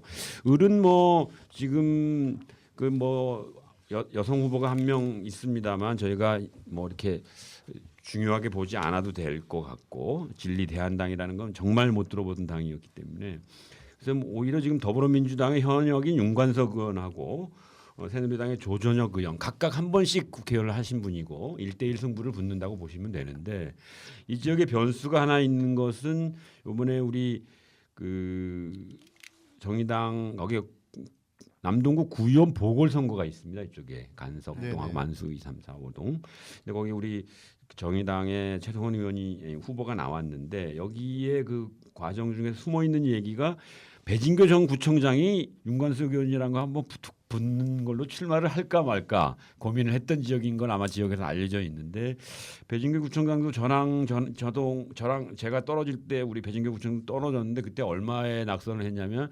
49.2%를 얻고 낙선을 했습니다. 거의 된 거나 마찬가지죠. 0.8%. 물론 그래도 떨어지면 떨어진 거지만 따라서 이 지역 역시도 저희 정의당의 판세가 아니 당원과 시민의 그 지지도가 꽤 있는 곳입니다. 그런데 여기는 이제 야권 단일화가 되어 있고 우리 그 또 더불어민주당에서 구의원 자리를 양보했기 때문에 여기는 정말 야권 단일 지역으로 윤관수 후보에게 여러 또 국민의당 출마도 하지 않았기 때문에 여기는 힘을 좀 모아주면 윤관수 후보가 승산이 있는 곳이 아닌가 저는 이렇게 예측합니다. 13개 지역구 중에 유일하게 야권단 진짜 국민의당까지 없으니까 네. 되는 남동을 지역이 여기서 야권 단일화 성과를 내지 못한다면 아까 우리 이한구 의원처럼 말씀처럼 다 망하는 겁니다. 야권 단일화 이제 더 이상 하지 말아야 되는 거죠. 그 다음은 이제 서구를 보도록 해서 서구 쪽은 뭐 아까도 잠깐 설명해 주셨으니까요. 예, 뭐 길게 설명 안 되겠습니다. 이 전통적으로 서구 갑은 이학재 의원과 김교웅 의원이 이제 거의 교대로 이렇게 해왔고 거기가 주안점으로 되고 있습니다. 거기에 뭐 유길종 후보나 안생준 후보 아마 별로 이렇게 들어보지 못한 서구 주민들한테는 그러다 보니까 큰 변수가 되지 않고 거의 박빙일 거라고 생각하는데 현재 조사로서는 좀 더 김경 후보의 좀 노력이 많이 필요한 곳이 아닌가 이렇게 돼 있습니다. 그다음에 이제 낙하산 후보에 있는 황우여 후보와 신동근 후보, 그다음에 나머지 두 분 있었다가 한 분 홍성목 후보가 사퇴를 하고 허영 후보 여기도 재산이 꽤 많아요. 한 100억대 넘습니다. 그러니까 별로 아쉽지 않은 것 같아요. 그럼에도 불구하고 이제 관심은 황우여 후보와 신동훈 후보에 이제 관심이 돼 있는데 두 분 다 녹록치 않습니다. 왜냐하면 신동훈 후보 강화 빠지면서 검단에서 이렇게 약진했던 문제가 있고 황우여 후보 인지도 아마 인천에서 인지도 이렇게 뒤지지 않는 분이라고 생각을 갖습니다. 여기 거의 박빙 현재 돼 있습니다. 그래서 여기는 아마 관심 있게 봐야 될 곳 아닌가 이렇게 생각을 갖습니다. 네, 아까도 뭐 먼것들이라는 대로 여러 가지 그런 문제가 있고요. 다음은 중동 옹진 강화를 마지막으로 한 판세를 한번 봐주시죠. 예, 중동진 강화는 새누리당의 배준영 후보, 국민의당 김해창 후보, 정의당 조택상 후보, 무소속 안상수 후보인데요.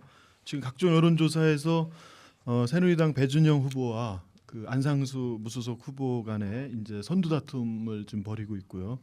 또 국민의당 김해창 후보가 또 상당히 선전하면서 민주당과 정의당의 단일 후보인 조택상 후보와 또 이렇게 여론조사에서는 그 비슷하게 나오는 지금 그런 현상입니다.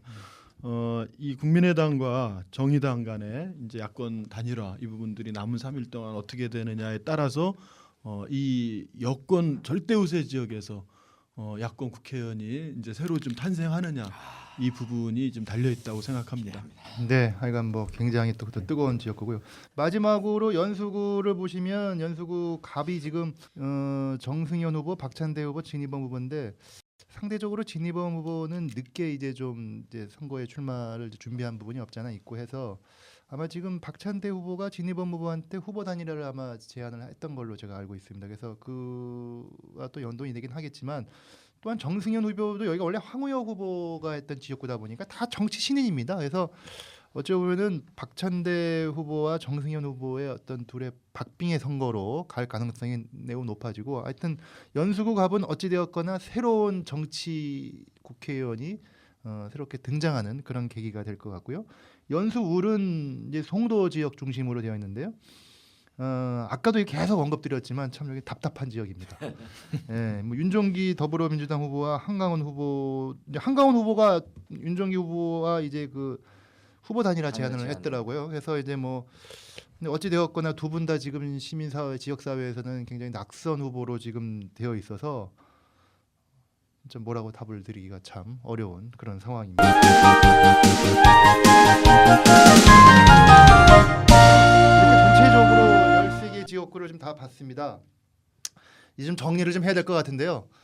아까 제가 말씀드린 대로 뭐 이렇게 13개 지역구를 봤었을 때 뭐 아직까지 뭐 야권 연대에 대한 뭐 신라를 그 아직도 그 뭐 접을 수는 없다라고 이제 말씀하셨긴 하나 그럼에도 불구하고 현재 추세로 갔었을 때 몇 대 이런 거 하지 않습니까? 예, 그래서 이거 얼마 걸고 일단 한번 그래도 소주 한 잔 값은 예, 걸어야 되지 않습니까? 그러니까 제가 뭐 어느 당의 어느 지역은 누가 되겠다 이런 건 묻지 않도록 하겠습니다. 13개 지역구 중에 새누리당 그러니까 여야로 딱 그냥 구분하는 게 제일 좋을 것 같습니다. 예, 여야로 해서 새누리당이 몇 개 정도 아니 무소속이 있기 때문에 무소속이 있군요. 무소속은 따로 분류를 해야죠. 무소속 정당별로 분류를 하시죠. 정당별로. 알겠습니다. 무소속까지. 왜냐하면 정당별로 그건 하기 어려울 텐데. 어려운가요? 할 수도 있- 일단 새누리당이 몇 개나 할까요? 반 타자간 이상은 제가 먼저 하겠습니다. 오늘 시점에서 하면 10대 3, 10대 3. 10대 3, 네. 10대 3입니다. 오늘 예. 찍으면 뒷말은 듣지 않도록 하겠습니다. 또 딴 분 어떻게 생각하십니까? 예, 저는 미련이 많아가지고 네. 현재 상황이라면 네. 한 8대 5 정도 되지 않을까. 8대 5. 네. 8이 이제 여쪽을 얘기하는 거죠. 네, 네. 무소속 포함해서. 그렇습니다. 네. 어떻게 이한구 의원 기자는 어떠십니까? 저는 새누리당이 한 8석, 무소속이 2석, 더불어 2석, 국민의당 1석 그렇게 예상하고 구체적으로 아, 얘기하셨어. 예. 계속 어디 후보를 미는 것 같은 느낌이에요. 아니 그러면 그 무소속까지 넣었을 너무 10명이 되는 거 아니에요? 당연하죠. 여권 성향에 그럼 야권이 이길 뭐가 있어요 지금 판세에서? 그러니까 10대 3이라니까요. 지금 말씀. 제가 정리해 보도록 하겠습니다. 그러니까 이성수 팀장님은 8대 5. 정확히 아까 10대 3이요. 10대 3. 똑같은 거예요. 이한구 아, 의원님하고 지금 생각이 10대 아주 3은 똑같네요. 저는 좀 희망적으로 봐서 8대 5. 네. 네. 하여튼 뭐 아직까지 좀 이제 진행이 남아 있긴 하기 때문에 야권 연대에 대한 어떤 움직임이라든가 그리고 또 지금 그 새누리당의 여러 가지 지금 후보들의 여러 가지 지금 문제가 좀 많이 좀 드러나고 있습니다. 지금 다음 주만 하더라도 저기 조전혁 후보에 대해서는 전 교사 선생님들 중심으로 낙선 기자회견도 따로 또 준비하시는 것으로 알고 있습니다. 그리고 그렇기 때문에 이후 또 여러 가지 또 변수가 있어서 뭐라고 딱 부러지게 뭐 이렇게 얘기할 수는 없을 것 같습니다. 근데 방심하면 안 되는 게 지금 상대적으로 여론조사에서 새누리당 후보들이 덜 나오고 있어요. 이건 뭐냐? 그거 잘 지금 친박하고 김무성 대표 간에 아직 끝나지 않은 싸움. 이래서 사실은 서로 자기 지역에 어느 쪽 후보가 나오느냐에 따라서 상대편 후보들이 유보하고 있는 거예요. 이거를 야권이 또 착각을 하고 있어요 지금. 새누리당은 여권이 확실하게 이 정당이 분리돼서 특정 지역에 기반을 둔 이러한 여권 정당이 나오지 않는 한 선거에서 하나로 뭉쳤습니다. 그걸 야권은 뒤집으면 안 기억해야 돼요. 그러면 아주 숨어 있는 표죠. 숨어 있는 표. 의미심장한 발언을 저는 해주셨습니다. 아까 냉정하게 뭐 10대 3 이렇게까지 얘기를 했지만 그 저는 과정 동안에 그 뭐 국민당이 참여한 그리고 한 세네 군데를 국민의당이 제안을 했는데 이것을 좀 대승적으로 받아서 그 룰이나 이런 문제는 뭐 각 당이 알아서 하겠지만 이러한 문제가 야권 단일이 전체적으로 그러한 분위기가 탄다면 그 과반수를 야권이 받을 수 있다 이렇게 판단을 하고요. 거기에 따르는 상승 효과는 정의당이나 국민의당이나 분명히 그 의석을 확보할 수 있다 이렇게 판단을 하기 때문에 서로 그 희망과 또 이렇게 시민의 열망을 좀 더 잘 3당이 좀 이렇게 많이 받아줬으면 좋겠다 이렇게 생각을 갖습니다. 네, 고맙습니다. 지금까지 장시간 동안 인천에 대한 총선의 흐름 그리고 앞으로의 방향에 대해서 얘기를 나눠봤습니다. 오늘 인천 시민 팟은 여기까지 하도록 하겠습니다. 오늘 게스트로 바쁜 일정에도 불구하고 이렇게 참여해주신 우리 이한구 시의원님 그리고 강병수 전 시의원님 그리고 이성수 팀장님에게도 감사의 말씀을 드리도록 하겠습니다. 오늘 이야기가 어떠셨습니까, 정치자 여러분? 뭐 물론 어떤 후보에 대해서는 개인마다 호불호가 있을 수밖에 없습니다. 물론 생각이 다 다를 수밖에 없기 때문에 그렇겠죠. 하지만 선거 때마다 우리가 또 같은 생각을 하는 것도 있습니다. 바로 투표 참여입니다. 연봉 30억의 4년 계약직 국가 공무원을 누가 뽑을 건지는 여러분의 선택이자 의무입니다. 첫 서두에 언급드린 대로 인천의 투표율은 전국 항상 꼴찌를 맴돌았습니다. 이번에는 좀 변화가 있어야 하겠습니다. 한 예로 지난 1월에 있었던 대만 선거에서는 20대 청년들의 투표율이 70%를 넘었습니다. 전체 평균 투표율이 아마 60% 정도 된 것으로 알고 있는데요. 이런 말이 있습니다. 전쟁을 할지 말지는 노인들이 결정하고 전쟁에 나가서 죽는 사람은 청년들이라고. 우리 모두 투표에 나설 수밖에 없는 이런 기준이 있습니다. 어떤 혹자는 뭐 투표에서 찍을 후보가 없다라고 얘기합니다. 저의 투표 기준은 이렇습니다. 이번 선거에서 최선의 후보를 선택하고 만약 최선의 후보가 없으면 차선의 후보를 선택하고 그마저 차선의 후보가 없으면 차악의 후보를 선택할 수밖에 없는 거 아니겠는가. 왜? 그러지 않으면 최악의 후보가 당선되기 때문입니다. 내가 투표를 포기하는 순간 최악의 후보가 미소를 지을 수밖에 없을 것입니다. 지금까지 진행의 조강이었습니다. 여러분 감사합니다. 감사합니다.